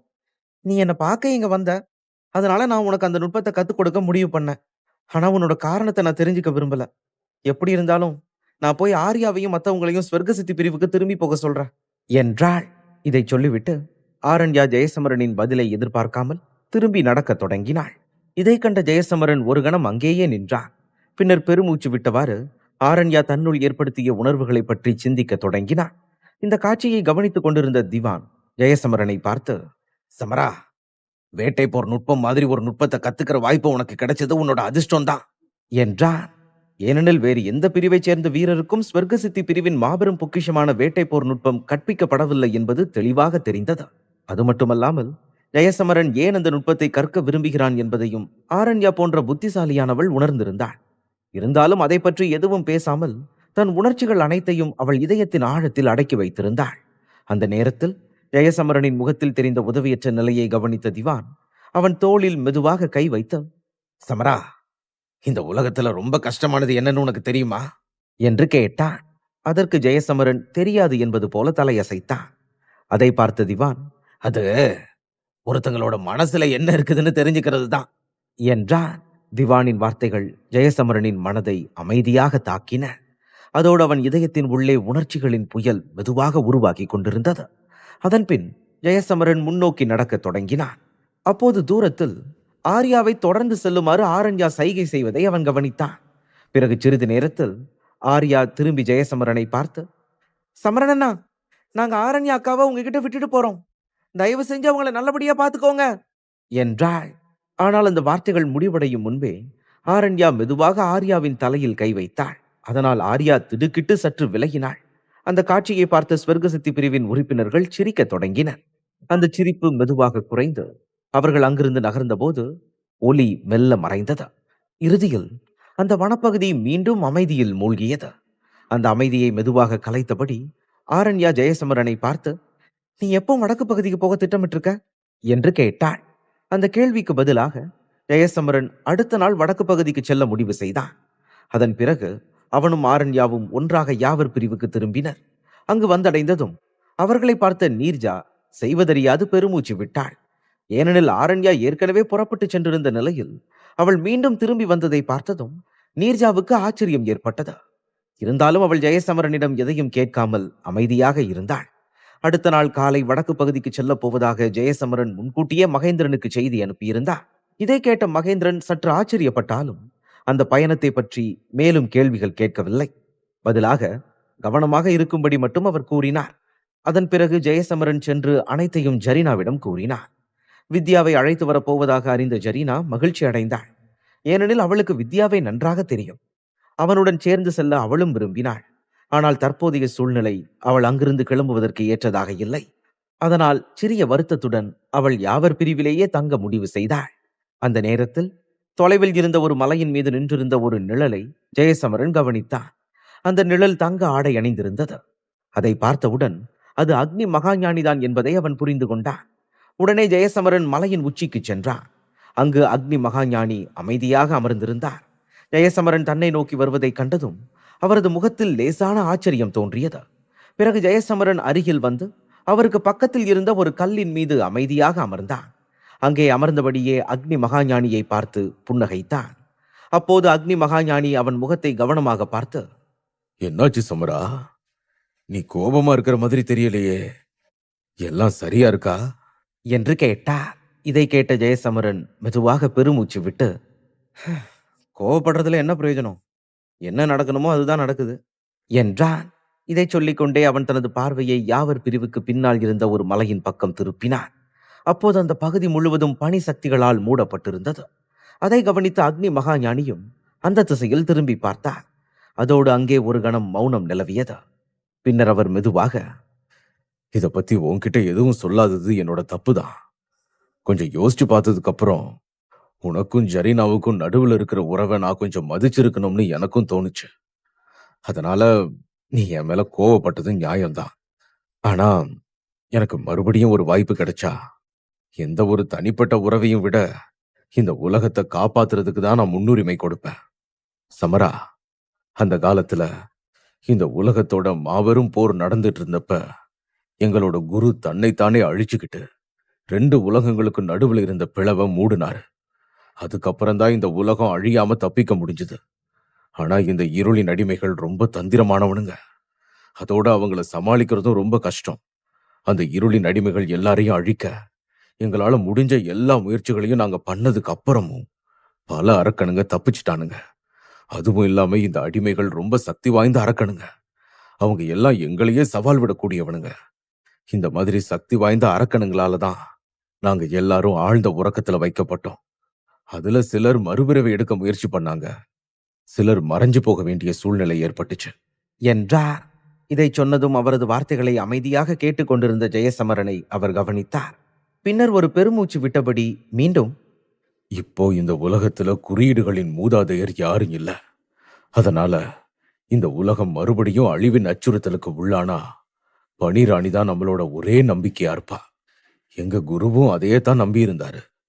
அடுத்த குறியீடுகளின் மூதாதையரா யாராவது ஆக முடிஞ்சா அது பனிராணியாகத்தான் இருக்கணும்னு அவர் சொல்லி இருக்காரு. அதனாலதான் பனிராணிய பாதுகாக்க நாங்க எல்லாரையும் எங்க உயிரையே பணயம் வைக்க தயாரா இருந்தோம். அந்த நேரத்துல நாங்க எல்லாருமே ரொம்ப மோசமா காயமடைஞ்சிருந்தோம்.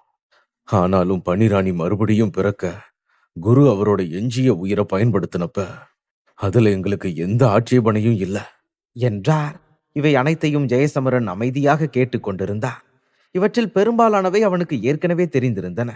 அழிவின் மன்னன் தன் உயிரை தியாகம் செய்ததால் தான் மற்ற மகாஞானிகள் உயிர் பிழைத்தார்கள் என்பதும் அவனுக்கு தெரியும். இல்லையெனில் ஒருவேளை இன்று அழிவின் மன்னன் உயிரோடு இருந்திருப்பார். ஆனால் மற்றவர்கள் உயிரிழந்திருப்பார்கள். இறுதியாக அக்னி மகாஞானி அமைதியாக, பனிராணி எங்க குரு மாதிரி ரொம்ப சக்தி வாய்ந்தவளா மாறினா மட்டும்தான் இந்த உலகத்துல இருக்கிற எண்ணற்ற உயிர்களை காப்பாத்த முடியும்.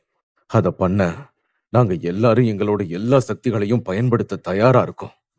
எல்லாத்துக்கும் மேல அதை அடையறதுக்காக நாங்க எதையும் பண்ண தயங்க மாட்டோம் என்றார். அந்த வார்த்தைகளை கேட்ட ஜெயசமரன் அமைதியாக அவரை நோக்கி பார்த்தான். பின்னர் மெதுவாக, இங்க பாருங்க, நீங்க எல்லாரும் ரொம்ப உன்னதமான நோக்கங்களை கொண்டிருக்கீங்க. அதனால நோக்கங்களை பொறுத்தவரை நீங்க ஒருவேளை என்னை விடவும் முன்னேறியவங்களா இருக்கலாம். ஆனா இந்த உலகத்துல எனக்கான நோக்கங்களை நான் ஏற்கனவே கண்டுபிடிச்சிட்டேன். நான் இவ்வளவு சக்தி வாய்ந்தவனா மாறினதுக்கு காரணம் இந்த உலகத்தையும் அதோட மக்களையும் பாதுகாக்க நான் விரும்பினதுனால தான். உண்மையே சொல்லணும்னா என்னோட மிகப்பெரிய கவலையே என் குடும்பத்தை பத்தி தான். அவங்களுக்கு ஏதாவது ஆச்சுன்னா என்னால அதை தாங்கிக்க முடியாது. அவங்கள காப்பாத்த அந்த மாபெரும் அரக்கனான விநாசராஜனோட நான் சண்டை போட வேண்டியது இருந்தாலும் அது எனக்கு ஒரு பெரிய விஷயமே இல்ல. அந்த சண்டைக்கு அப்புறம் நான் இறந்தாலும் சரி, அதை பத்தி நான் கவலைப்பட மாட்டேன்.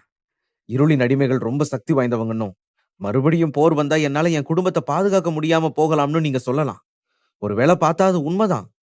அதனாலதான் நான் எல்லாரையும் பாதுகாக்கக்கூடிய அளவுக்கு ரொம்ப சக்தி வாய்ந்தவனா மாற விரும்புறேன். எப்படி இருந்தாலும் ரொம்ப வருஷங்களா நான் இருளின் அடிமைகளை அழிச்சிட்டு தான் வரேன். பனிராணி இருளின் அடிமைகளோட சண்டை போடக்கூடாதுன்னு நான் சொல்லல. இந்த பொறுப்பு முழுசா அவளோட தோள்கள்ல மட்டும் இருக்கக்கூடாதுன்னு தான் நான் சொல்றேன். அப்படி நடந்தா ஒருவேளை ஜரீனா பனிராணியோட சேர்ந்து ரொம்ப நாள் சந்தோஷமா வாழ்வா என்றான். இதை சொல்லிவிட்டு சிறிது நேரம் அமைதியாக இருந்த பின் ஜெயசமரன் மெதுவாக சிரித்துக் கொண்டே, உண்மையை சொல்லணும்னா நான் இந்த உலகத்தை காப்பாத்துறத பத்தி எல்லாம் பேசுவேன்னு என் கனவுல கூட நினைச்சதில்ல. ஆனா இப்போ இந்த உலகத்தோட அடுத்த மாவீரனா விதி என்ன தேர்ந்தெடுத்தது மாதிரி நான் உணர்றேன். நான் பனிராணி மாதிரி ரொம்ப சக்தி வாய்ந்தவனா இல்லாம இருக்கலாம். ஆனா என் அன்புக்குரியவங்களோட உயிரை காப்பாத்த எந்த எல்லைக்கும் போக தயாரா இருக்கேன் என்றான். ஜெயசமரனின் வார்த்தைகள் காற்றில் மெதுவாக கரைந்தன. அவற்றை கேட்ட அக்னி மகாஞானி அமைதியாக அவனை பார்த்து, உன்னோட உணர்வுகளை என்னால புரிஞ்சுக்க முடியுது. ஆனா இந்த உலகத்தை காப்பாத்துற சுமைய பனிராணியால மட்டும்தான் சுமக்க முடியும். வேற யாராலையும் அதை பண்ணவே முடியாது என்றார். அந்த வார்த்தைகளை கேட்டவுடன் ஜெயசமரன் மெதுவாக புன்னகைத்தான். பின்னர் எந்தவித தயக்கமும் இன்றி, குறியீடுகளின் மூதாதையர் இறக்குறதுக்கு முன்னாடி இதை சொன்னதுனால தான் நீங்க இதை சொல்றீங்களா? எனக்கு உங்களவுக்கு அனுபவம் இல்ல. ஆனா இந்த உலகத்துல நிரந்தரம்னு எதுவுமே இல்லைன்னு நான் கத்துக்கிட்டேன். அதனால உலகமே என்னை எதிர்த்து நின்னாலும் இந்த சமரன் ஜெயந்தன் அவனோட விடாமுயற்சியை மட்டும் ஒரு நாளும் கைவிட மாட்டான் என்றான். இதை கேட்ட அக்னி மகாஞானி ஜெயசமரனை நீண்ட நேரம் உற்று பார்த்தார். பின்னர் திடீரென, உண்மையை சொன்னா என்னோட பார்வையில நீ ரொம்ப குழந்தைத்தனமா இருக்க. ஆனா நான் ஒண்ணு ஒத்துக்கிறேன், உன்கிட்ட ரொம்ப தைரியம் இருக்கு. ஒரு காலத்துல நானும் உன்ன மாதிரியே தான் ரொம்ப தைரியமா இருந்தேன். ஆனா கடைசியில யதார்த்தம் என்ன சுக்கு நூறா உடைச்சிருச்சு. பொறுப்புகள் உன்னோட தோள்கள்ல விழும்போது உன்னோட தைரியம் எல்லாம் இதயத்தோட ஒரு மூலைக்கு போயிடும். அப்படிதான் மிகப்பெரிய பொறுப்புகள் வந்தப்ப என்னால தைரியமா இருக்க முடியல. சரி, குறைந்தபட்சம் உன்னோட முடிவுகளாவது உனக்கு ரொம்ப பெரிய நம்பிக்கையையும் தைரியத்தையும் கொடுக்குதே, அது நல்லதுதான் என்றார். அந்த வார்த்தைகளுக்கு பிறகு அவர்களுக்கு இடையே ஒரு கணம் அமைதி நிலவியது. காற்றின் சலசலப்பு மட்டும் அந்த அமைதியை நிரப்பியது. பிறகு சிறிது நேரம் கழித்து அக்னி மகாஞானி மீண்டும் ஜெயசமரனை பார்த்து, நாம என்ன விரும்பினாலும் சூழ்நிலைகள் நம்ம விருப்பப்படி மாறிடும்னு சொல்ல முடியாது. சரி, இப்போ நீ ரொம்ப நம்பிக்கையோட இருக்க. அதனால உன்னோட திறமைய நீ ஏன் நிரூபிக்க கூடாது? இதுதான் நமக்கு கிடைச்சிருக்கிற ஒரே வாய்ப்பு. இப்போதைக்கு இந்த வாய்ப்பு எங்களோட சகோதரிக்கு தான் சொந்தம். அதனால இந்த நிலைமையில அவளை எதிர்கொள்ள நீ தகுதியானவனா கருதப்பட மாட்ட.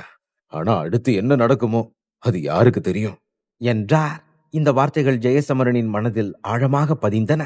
தனது தற்போதைய பலத்தால் அக்னி மகாஞானியை நம்ப வைக்க முடியாது என்பது இப்போது அவனுக்கு தெளிவாக புரிந்தது. ஏனெனில் அவர்களின் உலக கண்ணோட்டங்கள் முற்றிலும் வேறுபட்டிருந்தன. ஜெயசமரன் ஜரீனாவை காப்பாற்ற விரும்பினார். அதே சமயம் அக்னி மகாஞானி பனிராணியை எழுப்ப விரும்பினார். ஆனால் இந்த இரண்டு பணிகளையும் ஒரே நேரத்தில் செய்து முடிக்க முடியாது என்பது தெளிவாக தெரிந்தது. அதனால் ஒரு முடிவை எடுக்க வேண்டியிருந்தது. இத்தகைய சூழ்நிலையில் பனிராணியை விட தன்னால் அதிக திறமைசாலியாக ஆக முடியும் என்பதை விரைவில் நிரூபிக்க வேண்டிய கட்டாயம் ஜெயசமரனின் மீது விழுந்தது. ஆனால் அந்த பாதை மிகவும் கடினமாக இருக்கப் போகிறது என்பதும் அவன் முன் தெளிவாக இருந்தது. சிறிது நேரம் அமைதியாக நின்ற பின் ஜெயசமரன், நான் நாளைக்கு வடக்கு பகுதிக்கு கிளம்புறேன் என்றார். இதை கேட்ட அக்னி மகாஞானி அமைதியாக தலையசைத்தார். பின்னர் மெதுவாக, நல்லபடியா போயிட்டு வா. நான் இங்க இருக்கேன். நான் இங்க இருக்கிற வரைக்கும் என்னோட சகோதரிக்கு ஏதாவது நடந்தா நான் சும்மா இருக்க மாட்டேன். இது என்னோட பொறுப்பு. நீ இங்க இருந்தாலும் இல்லைன்னாலும் அது எப்பவும் மாறாது. நான் பேசிக்கிட்டே உனக்கு நன்றி சொல்ல மறந்துட்டேன். இத்தனை வருஷத்துல என்னோட சகோதரி சிரிச்சு நான் பார்த்ததே இல்ல. குறைந்தபட்சம் ஜரினாவோட உருவத்திலேயாச்சும் அவளால சிரிக்க முடியுதே. அந்த புன்னகைக்கு நீதான் காரணம். அவளோட இந்த இனிய புன்னகைய பார்க்கும்போது நீ ஏன் அவளை எந்த விலை கொடுத்தாவது காப்பாத்த விரும்புறன்னு எனக்கு புரியுது. ஆனா யதார்த்தம் எப்பவுமே ரொம்ப கசப்பானதுதான் நண்பா. சரி, நான் போதுமான அளவு பேசிட்டேன். இப்ப நீ போகலாம். என்னோட உண்மையான உடம்பு முழுசா விழித்தெழும்போது நான் என்ன பண்ணணுமோ அதை அப்போ பாக்குறேன். அந்த நேரத்துல என்னை தடுக்க நீ என் கூட சண்டை போட வேண்டியிருக்கும் என்றார். இதை கேட்ட ஜெயசமரன் மெதுவாக புன்னகைத்து விட்டு, அந்த மாதிரி ஒண்ணு நடந்தா உங்களை மாதிரி பண்டைய மகாஞானிகளோட சண்டை போட எனக்கு கிடைச்ச ஒரு நல்ல வாய்ப்பா தான் நான் அதை பார்ப்பேன். ஆனா அதுல என்னோட உயிரே போனாலும் அவ்வளவு எளிதா என்கிட்ட இருந்து எதையும் பறிச்சுட்டு போக நான் அனுமதிக்க மாட்டேன் என்றான். அத்தியாயம் 2055. ஜெயசமரனின் வார்த்தைகள் அக்னி மகாஞானியின் முகத்தில் ஒரு மெல்லிய புன்னகையை வரவழைத்தன. அதன்பின் அவர் அமைதியாக திரும்பிச் செல்லத் தொடங்கினார். அவர் மெதுவாக முன்னேறிய போது சில கணங்கள் கழித்து ஜெயசமரனும் அமைதியாக அவரை பின்தொடர்ந்தார். ஆனால் ஜெயசமரன் அந்த இடத்தை விட்டு நகர்ந்ததும் திடீரென ஒரு குளிர்ந்த பனிக்காற்று வீசத் தொடங்கியது. அதே நேரத்தில் சில கணங்களுக்கு முன்பு ஜெயசமரன் அமர்ந்திருந்த அதே கல்லின் மீது ஒரு நிழல் மெதுவாக விழுந்தது. அந்த பனியின் சக்தியை உணர்ந்த அக்னி மகாஞானி உடனடியாக திரும்பி அந்த திசையை நோக்கி பார்த்தார். அதைத் தொடர்ந்து சில கணங்கள் அங்கே ஒரு ஆழமான அமைதி நிலவியது. பின்னர் ஜெயசமரன் தூரமாக நடந்து செல்வதை ஜரீனா அமைதியாக கவனித்தாள். இதை கண்ட அக்னி மகாஞானி பெருமூச்சு விட்டபடி, இந்த முட்டாள் உன்னை ரொம்ப பாதுகாக்கிறான். அதனாலதான் என்னால பெருசா தலையிட முடியல சகோதரி. ஆனா இது எதையும் மாத்திராதுன்னு நீ தெரிஞ்சுக்க. இப்பவும் சொல்றேன், உலகத்தை காப்பாத்துற சுமைய அவனால தாங்க முடியாது. அந்த சுமையை அவன் சுமக்கணும்னு நீ உண்மையிலேயே விரும்புறியா? என்று கேட்டார். அதற்கு ஜரீனா எந்த பதிலும் அளிக்காமல் அமைதியாக நின்றாள். பிறகு சிறிது நேரம் கழித்து அவள் மெதுவாக தனது பார்வையை தாழ்த்தினாள். அப்போது அவளது நீல நிற கூந்தல் முகத்தின் மீது மெதுவாக விழுந்தது. அதன் பின்னர் பனியில் உறைய வைக்கும் அளவுக்கு குளிர்ந்த கண்ணீர் அவள் கண்களிலிருந்து வழியத் தொடங்கியது. அதனுடன் அவளது தொண்டையிலிருந்து ஒரு மெதுவான விம்மல் வெளிப்பட்டு, யார் என்ன சொன்னாலும் அதை எப்படி எடுத்துக்கணும்னு எனக்கு நல்லாவே தெரியும். ஆனா நான் இந்த பையனை ரொம்ப நேசிக்கிறேன் என்றாள். அந்த வார்த்தைகள் காற்றில் மெதுவாக கரைந்தன. அதற்கிடையில் சூரியன் தொடர்ந்து அஸ்தமித்துக் கொண்டிருந்தது.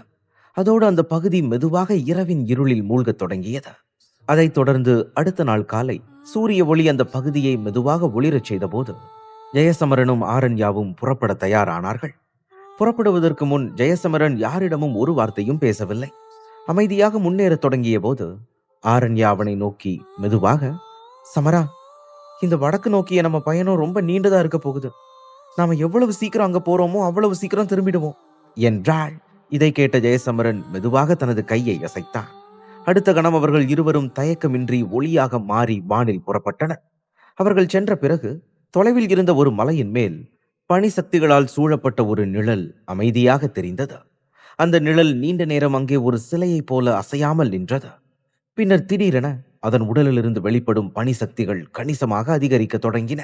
அந்த 4 பகுதிகளுக்கும் இடையிலான தூரம் பிரம்மாண்டமாக இருந்தது. ஏனெனில் கிழக்கு மற்றும் வடக்கு பகுதிகளுக்கு இடையில் ஆயிரக்கணக்கான மலைகள் பரவியிருந்தன. இந்த மலைத்தொடரை கடப்பதற்கு மிகவும் திறமையான வீரர்களுக்கு கூட 2 முதல் 3 மாதங்கள் வரை எடுத்துக்கொண்டது. அதிலும் அதிர்ஷ்டம் முக்கிய பங்கு வகித்தது. ஏனெனில் வழியில் அஞ்சத்தக்க மந்திர சக்திகளை எதிர்கொண்டால் அந்த நேரம் மேலும் நீட்டிக்கப்பட வாய்ப்பிருந்தது. மேலும் அந்த மலைகள் அனைத்தும் சக்தி வாய்ந்தவர்களால் உருவாக்கப்பட்ட அடர்ந்த மூடுபனியால் சூழப்பட்டிருந்தன. அந்த மூடுபனி ஆண்டு முழுவதும் நீடித்தது. அதனால் ஒரு சாதாரண வீரன் அவற்றை கடக்க முயன்றால் அவன் மூடுபனியில் தொலைந்து போக வாய்ப்பு அதிகமாக இருந்தது. அதோடு இருபுறமும் கடக்க முடியாமல் சிக்கிக்கொள்ளும் நிலையும் உருவாகும். இதனால் தான் அத்தகைய மலைப்பகுதிகளில் எலும்புக்கூடுகள் காணப்படுவது மிகவும் சாதாரணமாக இருந்தது. இத்தகைய காரணங்களால் இந்த பயணத்தில் ஜெயசமரனும் ஆரண்யாவும் கணிசமான சிரமங்களை எதிர்கொண்டனர். அதிர்ஷ்டவசமாக அவர்கள் இருவரும் மிகவும் சக்தி வாய்ந்தவர்களாக இருந்ததால் அந்த சிரமங்கள் அவர்களை நிலைகுலையச் செய்யவில்லை. ஆனால் ஜெயசமரன் வித்யாவை பற்றி நினைத்தபோது அவள் தனது சக்திகளுடன் இவ்வளவு கடினமான பாதையில் எப்படி பயணித்திருக்க முடியும் என்று ஆச்சரியப்பட்டான். வித்யாவை விரைவாக கண்டுபிடிக்க வேண்டும் என்ற எண்ணத்தில் ஜெயசமரன் தனது முழு வேகத்தையும் பயன்படுத்தி முன்னோக்கி சென்று கொண்டிருந்தார். ஆனால் அவர்கள் எவ்வளவு விரைவாக பயணித்தாலும் அடர்ந்த அந்த மலைத்தொடர்களை வெறும் 2 அல்லது 3 நாட்களில் கடப்பது என்பது இயலாத காரியமாகவே இருந்தது. இதை மெல்ல உணர்ந்து கொண்ட ஜெயசமரன் பதட்டமடைவதை விடுத்து தன்னைத்தானே அமைதிப்படுத்திக் கொண்டான். ஏனெனில் தேவையற்ற பரபரப்புடன் பயணம் செய்வதில் எந்த பயனும் இல்லை என்பது அவனுக்கு புரிந்திருந்தது. பின்னர் ஜெயசமரன் முன்னால் வழிகாட்ட ஆரண்யா அவனை பின்தொடர அடுத்த 2 நாட்களும் அவர்களின் பயணம் இதே போல அமைதியாக தொடர்ந்தது. அதே நேரத்தில் காலம் மெதுவாக நகர்ந்தது. அந்த மலைப்பகுதியில் இரவு சூழ்ந்தபோது தொலைவில் ஒரு நெருப்பு குவியல் தென்பட்டது. அந்த நெருப்பு குவியலுக்கு அருகில் ஆரண்யா அமைதியாக அமர்ந்திருந்தாள். அவளது கண்கள் அந்த இருளையே உற்று பார்த்து கொண்டிருந்தன. அந்த நேரத்தில் காற்றின் சத்தம் மெதுவாக கேட்டது. பின்னர் நெருப்பு குவியல் அருகில் ஜெயசமரன் தோன்றினான். அவன் அங்கு வந்து தன் உடலில் இருந்த இலைகளை மெதுவாக உதறிவிட்டு, அரண்யா, பனிமூட்டம் ரொம்ப அதிகமா இருக்குது. இதுக்கு மேல நம்மால பயணிக்க முடியும்னு எனக்கு தோணல. அதனால இன்னைக்கு இரவை இங்கேயே கழிப்போம் என்றான். ஏனெனில் அந்த பகுதியின் இயற்கை சக்திகள் இரவு நேரத்தில் மேலும் தீவிரமடைந்தன. அத்தகைய அடர்ந்த பனிமூட்டத்தில் ஒருவரின் உள் சக்திகள் கூட பலனின்றி போய்விடும் நிலை உருவானது. அதனால் ஜெயசமரன் அந்த இரவை அங்கேயே கழிக்க முடிவு செய்தான். அதற்கு ஆரண்யாவும் அமைதியாக ஒப்புக்கொண்டாள். அதன் பின்னர் இருவரும் மெதுவாக பேசிக்கொண்டே நேரத்தை கழித்தனர். அதைத் தொடர்ந்து காலம் நகர்ந்தது. மறுநாள் காலை சூரிய ஒளி மெல்ல பரவிய போது ஜெயசமரனும் ஆரண்யாவும் மீண்டும் தங்கள் பயணத்தை தொடங்கினர். வழியிலேயே பல சக்தி வாய்ந்த மந்திர உயிரினங்களை அவர்கள் சந்தித்தனர். ஆனால் அவற்றால் அவர்களுக்கு எந்த தீங்கையும் விளைவிக்க முடியவில்லை. இருப்பினும் தொடர்ந்து மேலும் 5 நாட்கள் பயணித்த பிறகு அவர்கள் நிறுத்த வேண்டிய நிலை ஏற்பட்டது. ஏனெனில் தாங்கள் வழி தவறிவிட்டதை அவர்கள் உணர்ந்தனர். அந்த நேரத்தில் ஜெயசமரன் ஒரு உயரமான மரத்தில் ஏறி தொலைவில் பார்க்க முயன்றான். ஆனால் அடர்த்தியான பனிமூட்டம் காரணமாக அவனால் எதையும் தெளிவாக காண முடியவில்லை. உண்மையில் அப்போது அவன் தனது உள் சக்திகளை பயன்படுத்தி கொண்டிருந்தான். அவ்வாறு செய்யாமல் இருந்திருந்தால் ஒரு அடி கூட முன்னேறுவது மிகவும் கடினமாக இருந்திருக்கும். சிறிது நேரம் முயற்சி செய்த பின் ஜெயசமரன் கீழே இறங்கி வந்து தலையை மெதுவாக அசைத்தான். பின்னர் அமைதியாக, அரண்யா, நமக்கு வேற வழி இல்ல. நம்ம தொடர்ந்து போயே ஆகணும். ஒருவேளை அப்பவும் நமக்கு வழி கிடைக்கலன்னா நான் பண்டைய பரிமாண குறியீட்டை பயன்படுத்தி இந்த பரிமாணத்தையே கிழிச்சிருவேன்.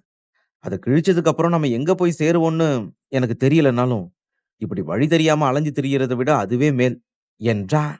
அவர்கள் வழி தவறி இருந்த போதிலும் அவர்களின் முகங்களில் பதட்டம் தென்படவில்லை. தடயங்களை தேடி சுற்றுப்புறத்தை கவனித்தபடி அவர்கள் முன்னேறி கொண்டிருந்தனர். ஏறக்குறைய அரை நாள் இப்படியே கடந்தது. ஆனால் அடர்ந்த பனிமூட்டம் மட்டும் விலகவில்லை. இதனால் அவர்கள் இருவரும் உதவியற்ற நிலையை உணரத் தொடங்கினர். அந்த சமயத்தில் தனது மர்மமான பண்டைய குறியீட்டை பயன்படுத்தலாமா என்று ஜெயசமரன் யோசித்துக் கொண்டிருந்த போது திடீரென இருவரும் நின்ற இடத்திலேயே உறைந்து போயினர். வியப்புடன் வலதுபுறம் திரும்பிய அவர்களின் முகங்களில் ஒரு விசித்திரமான மகிழ்ச்சி மின்னியது. ஏனெனில் அடர்ந்த பனிமூட்டத்திற்கு இடையே ஒரு பெண்ணின் நிழல் வேகமாக நகர்வதை அவர்கள் கண்டனர். ஆனால் உற்று பார்த்தபோது அவள் உடல் முழுவதும் காயங்களால் நிறைந்திருப்பதையும் அங்கிருந்து இரத்தம் வழிந்து கொண்டிருப்பதையும் கவனித்தனர். அந்த பெண் ஓடும்போது காற்றில் ஒருவித ஓசை கேட்டது. அதைத் தொடர்ந்து இன்னும் பல நிழல்கள் அங்கே தோன்றின. அந்த புதிய நிழல்களின் வேகத்திலும் அசைவிலும் ஒருவித கொடிய எண்ணம் மறைந்திருப்பது நன்றாகவே புலப்பட்டது. அப்போது திடீரென ஒரு கருப்பு ஒளி அவளது காலில் பட்டது. அடுத்த கணம் அவளது வேதனையான அலறல் அந்த பகுதி முழுவதும் எதிரொலித்தது. பிறகு அவள் தடுமாறி தரையில் விழுந்தாள். அதே நேரத்தில் உதவியற்ற தன்மையும் பயமும் நிரம்பிய கண்களுடன் அவள் பின்னால் திரும்பி பார்த்தாள். அந்த நேரத்தில் அவளுக்கு பின்னால் பலர் நிழல்களாக தென்பட்டனர். அவள் உடனே பற்களை கடித்துக் கொண்டு, நீங்க எல்லாருமே துரோகிங்க, இதுக்காக நம்ம தலைவர் உங்களை மன்னிக்கவே மாட்டாங்க என்று கத்தினாள். இதை கேட்டதும் முன்னால் நின்றிருந்த நிழல்களில் ஒருவன், அவளால அவளையே பாதுகாக்க முடியாது. அப்படி இருக்கும்போது அவளால எங்களை என்ன பண்ணிட முடியும் என்றான். அவன் இதை சொன்னபோது அவன் கண்கள் கொலை வெறியுடன் மின்னின. உடனே அவன் தன் உடலிலிருந்து அளவற்ற சக்தியை வரவழைத்து அந்த பெண்ணை நோக்கி ஒரு சக்தி வாய்ந்த தாக்குதலை தொடுத்தான். தன்னை நோக்கி வரும் அந்த அபாயகரமான தாக்குதலை கண்டதும் அந்த பெண்ணின் கண்கள் பயத்தில் விரிந்தன. அந்த நேரத்தில் காற்றின் மெல்லிய ஓசை கேட்டது. பிறகு அடுத்த கணமே ஒரு இளைஞன் அவளுக்கு முன்னால் தோன்றினான். அதோடு அந்த இளைஞன் ஒரு சாதாரண கை அசைவினால் அவளை நோக்கி வந்த அந்த அபாயகரமான தாக்குதலை எளிதாக தடுத்தான். இந்த திடீர் மாற்றத்தை கண்டு அங்கிருந்த அனைவரும் திகைத்து போனார்கள். இதற்கிடையில் அந்த இளம்பெண் ஆச்சரியமடைந்த முகத்துடன் அந்த இளைஞனை பார்த்தாள். அப்போது அவன் மெதுவாக புன்னகைத்துக் கொண்டே அவளிடம், இங்க பாரு தோழி, நான் உனக்காக இந்த ஆளுங்களை சமாளிச்சா நீ எங்களை வடக்கு பகுதிக்கு கூட்டிட்டு போவியா என்று கேட்டான். இதை கேட்டதும் அந்த பெண்ணின் முகத்தில் இருந்த ஆச்சரியம் அளவற்ற மகிழ்ச்சியாக மாறியது. ஆனால் அடுத்த கணம் ஏதோ நினைவுக்கு வந்தது போல அவள் பதட்டத்துடன், கண்டிப்பா, உங்களோட உதவிக்காக ரொம்ப நன்றி. அப்படின்னா உங்களால என்னோட அண்ணன் ஹாதிமையும் காப்பாற்ற முடியுமா என்று கேட்டாள். ஹாதிமின் பெயரை கேட்டதும் ஜெயசமரனுக்கு திடீரென்று ஏதோ நினைவுக்கு வந்தது. அவன் உடனே ஆச்சரியமான குரலில், ஹாத்திம், அப்படின்னா நீ நீ அந்த இருண்ட அரண்மனை பிரிவிலிருந்து வரியா என்று கேட்டான். ஜெயசமரனின் வார்த்தைகளை கேட்டதும் அந்த பெண் திகைத்து போனாள். ஒரு கணம் தயங்கிய பின் அவள் மெதுவாக தலையசைத்தாள். அதன் பிறகு ஜெயசமரன் தனது கவனத்தை அவளை தாக்க வந்திருந்த ஆட்கள் பக்கம் திருப்பி, சரி, இவங்கெல்லாம் எங்கிருந்து வராங்க என்று கேட்டான். அதற்கு அந்த பெண் உதவியற்ற குரலில், இவங்களும் இருண்ட அரண்மனை பிரிவிலிருந்து தான் வராங்க என்றாள். இதை கேட்ட ஜெயசமரன் சற்று கலங்கினான். ஏனெனில் ஒரே பிரிவைச் சேர்ந்தவர்கள் ஒருவரை ஒருவர் கொல்ல இவ்வளவு ஆர்வமாக இருப்பது ஏன் என்று அவனுக்கு புரியவில்லை. இதற்கிடையில் ஜெயசமரன் தலையிடுவதைக் கண்ட கருப்பு உடையணிந்த ஒருவர் கோபத்துடன், ஏ புடியா, யார் நீ? உனக்கு எவ்வளவு தைரியம் இருந்தா எங்க இருண்ட அரண்மனை பிரிவு விஷயத்துல தலையிடுவ? உனக்கு மூளைன்னு கொஞ்சம் இருந்தா ஒழுங்கா இங்கிருந்து ஓடிரு, இல்லனா நீ பெரிய சிக்கல்ல மாட்டிக்குவ என்று கத்தினார். அந்த நேரத்தில் அந்த பெண் பதட்டத்துடன், தயவு செஞ்சு என் அண்ணா ஹாத்திமை உங்ககிட்ட இருந்து காப்பாத்துங்க, இவங்க எல்லாருமே ரொம்ப மோசமானவங்க, இவங்களை இங்கேயே கொன்னுடுங்க என்றாள். இதை கேட்ட ஜெயசமரன் புன்னகைத்து, இவ்வளவு பதட்டப்பட தேவையில்லை, நானும் ஹாத்திமும் இதுக்கு முன்னாடியே சந்திச்சிருக்கோம், அதனால நான் அவரை கண்டிப்பா காப்பாத்துறேன் என்றான். நெடுங்காலத்திற்கு முன்பு ஹாத்திமால் தான் வித்யா கிழக்கு பகுதிக்கு பாதுகாப்பாக வந்தடைந்தாள் என்பது ஜெயசமரனின் நினைவில் இருந்தது. இப்போது அந்த ஹாத்திம் ஆபத்தில் இருந்ததால் ஜெயசமரன் சும்மா இருக்க விரும்பவில்லை. இதை கேட்டதும் அந்த பெண் நிம்மதி பெருமூச்சு விட்டாள். ஹாத்திமை காப்பாற்றுவது கடினம் என்பதை அவள் அறிந்திருந்தாலும் உதவி கேட்பதை தவிர அவளுக்கு வேறு வழி இல்லை. அந்த நேரத்தில் கருப்பு உடை அணிந்தவர்களின் கண்கள் கொலை வெறியுடன் மின்னின. பிறகு அவர்களின் தலைவன், இந்த பையன் அவனை ரொம்ப சக்தி வாய்ந்தவன்னு நினைக்கிறான். தோழர்களே, இவனை இப்பவே கொன்றுங்க. என்று கத்தினார். உடனே பலர் ஜெயசமரனை நோக்கி பாய்ந்தனர். அவர்கள் தங்கள் வாள்களை உயர்த்தி அவனை தாக்க முயன்ற கணத்தில் திடீரென அடர்ந்த மூடுபனி அவர்களை சூழ்ந்தது. பிறகு அடுத்த கணம் அவர்களின் உடல்கள் உறைந்து போனது போல நின்றன. அதைத் தொடர்ந்து அவர்களின் கழுத்துக்களில் கருமையான இரத்தக் கோடுகள் மெதுவாக தோன்றின. பின்னர் அவர்களின் கழுத்துகள் அறுக்கப்பட்டது போல திறந்து அவர்கள் அனைவரும் தரையில் விழுந்தனர். இவையெல்லாம் மிக வேகமாக நடந்ததால் சில கணங்கள் முன்பு வரை பயத்தில் இருந்த அந்த பெண்ணால் ஒரு ஆழ்ந்த மூச்சு கூட விட முடியவில்லை. அதே நேரத்தில் இருண்ட அரண்மனையின் வீரர்களை ஜெயசமரன் இவ்வளவு எளிதாக அழிப்பதை அவள் வியப்புடன் பார்த்தாள். அதன்பின் ஜெயசமரன் அந்த பெண்ணை திரும்பி பார்த்து, நான் சமரன் ஜெயந்தன், இது ஆரண்யா. உன்னோட அண்ணா ஹாத்திம காப்பாத்த எங்களை அவர்கிட்ட கூட்டிட்டு போக முடியுமா? ஆமா, உன்னோட பேர் என்ன என்று கேட்டா. இதை கேட்ட அந்த பெண் ஜெயசமரனையும் ஆரண்யாவையும் ஒரு முறை பார்த்தாள். பின்னர் மெதுவாக, என்னோட பேரு மியா. ஹாத்திம் அண்ணாவை சிறை பிடிச்சவங்க இருண்ட அரண்மனையோட 2 மூத்தவங்க. அவங்க 2 பேருமே ரொம்ப சக்தி வாய்ந்த இந்திரஜித்துகள். அவங்க இருண்ட அரண்மனையோட ரகசிய படையையும் அவங்களோட கூட்டிட்டு வந்திருக்காங்க என்றாள். அந்த 2 இந்திரஜித் வீரர்களை பற்றி கேட்டவுடன் ஜெயசமரனின் முகத்தில் லேசான ஆச்சரியம் தோன்றியது. ஏனெனில் அந்த பிரிவு வடக்கு பகுதியில் மிகவும் சக்தி வாய்ந்த பிரிவாக அழைக்கப்படுவதற்கு முற்றிலும் தகுதியானதாக இருந்தது. ஜெயசமரனின் அந்த ஆச்சரியத்தை கவனித்த ஆரண்யா அமைதியாக அவனை பார்த்து, சமரா, இருண்ட அரண்மனை ரொம்ப சக்தி வாய்ந்தது. வேற எந்த பெரிய பிரிவையும் விட இது இந்த உலகத்துல ரொம்ப காலமா இருந்துட்டு வருது. இந்த பிரிவுல ஒரு அவதார் நிலை வீரர் கூட இருக்கலாம்னு என்னோட குரு என்கிட்ட சொல்லியிருக்காரு என்றாள். அவள் வார்த்தைகளை கேட்டதும் ஜெயசமரன் அதை பற்றி சிறிது நேரம் யோசித்துக் கொண்டிருந்தான். பின்னர் தனது கவனத்தை அந்த பெண்ணின் மீது திருப்பி, மியா, ஒன்னு சொல்லு. ஹாத்திமும் இருண்ட அரண்மனையோட ஒரு வீரர் தானே? அப்படி இருக்கும்போது உங்க பிரிவோட மூத்தவங்க ஏன் அவரை தேடுறாங்க? ஒருவேளை அவர் இருண்ட அரண்மனைக்கு துரோகம் பண்ணிட்டு தப்பிச்சு ஓடுறாரோ என்று கேட்டாள். அந்த கேள்வியை கேட்டவுடன் மியாவின் முகத்தில் குழப்பம் தென்பட்டது. அவள் உடனே, என்ன பேசுறீங்க? ஹாத்திமன்னா எங்க இருண்ட அரண்மனையோட ரொம்ப விசுவாசமான வீரர்கள்ல ஒருவர். அவரால எப்படி எங்க பிரிவுக்கு துரோகம் பண்ண முடியும்? ஆனா இப்ப எங்க பிரிவுக்குள்ள மிகப்பெரிய குழப்பம் நிலவுது. ஏன்னா எங்க பிரிவு சமீபத்துல ஒரு புதிய தலைவரை தேர்ந்தெடுத்துச்சு. அதுல எங்க பிரிவுல இருக்கிற பல மூத்தவர்கள் பெரிய அதிருப்தியில இருக்காங்க. அதனால அவருக்கு எதிராக ரகசியமா பல சதித்திட்டங்கள் தீட்டப்படுது என்றாள். அவள் கூறியதை அமைதியாக கேட்ட ஜெயசமரன் நிகழ்வின் பின்னணியை மெதுவாக புரிந்து கொண்டான். பின்னர் சற்றே தலையசைத்து, அப்படின்னா இதுதான் விஷயம். உங்க பிரிவுக்குள்ள ஏதோ உட்கட்சி போட்டி நடந்துட்டு இருக்குது. சரி, உங்க பிரிவோட புதிய தலைவர் யாரு என்று கேட்டா. அதற்கு மியா அமைதியாக, எங்க பிரிவோட புதிய தலைவர் வித்யாக்கா என்றாள். அந்த கேள்விக்கான பதில் வந்தவுடன் ஜெயசமரனும் ஆரண்யாவும் ஒரே நேரத்தில் திகைத்து போனார்கள். ஜெயசமரன் ஒரு கணம் அசையாமல் நின்றான். அப்போது அவன் முகத்தில் தெளிவான கலக்கம் தோன்றியது. அந்த கலக்கத்துடன் அவன், ஆனா வித்யாவால எப்படி இருண்ட அரண்மனை பிரிவோட தலைவராக முடியும் என்று படபடவென கேட்டான். இந்த எபிசோட் உங்களுக்கு பிடிச்சிருந்தா அந்த வீடியோக்கு ஒரு லைக் பட்டன் கொடுங்க. அண்ட் இந்த மாதிரி தொடர்ந்து வீடியோஸ்க்கு நம்ம சேனலை சப்ஸ்கிரைப் பண்ணிக்கோங்க. தேங்க்யூ.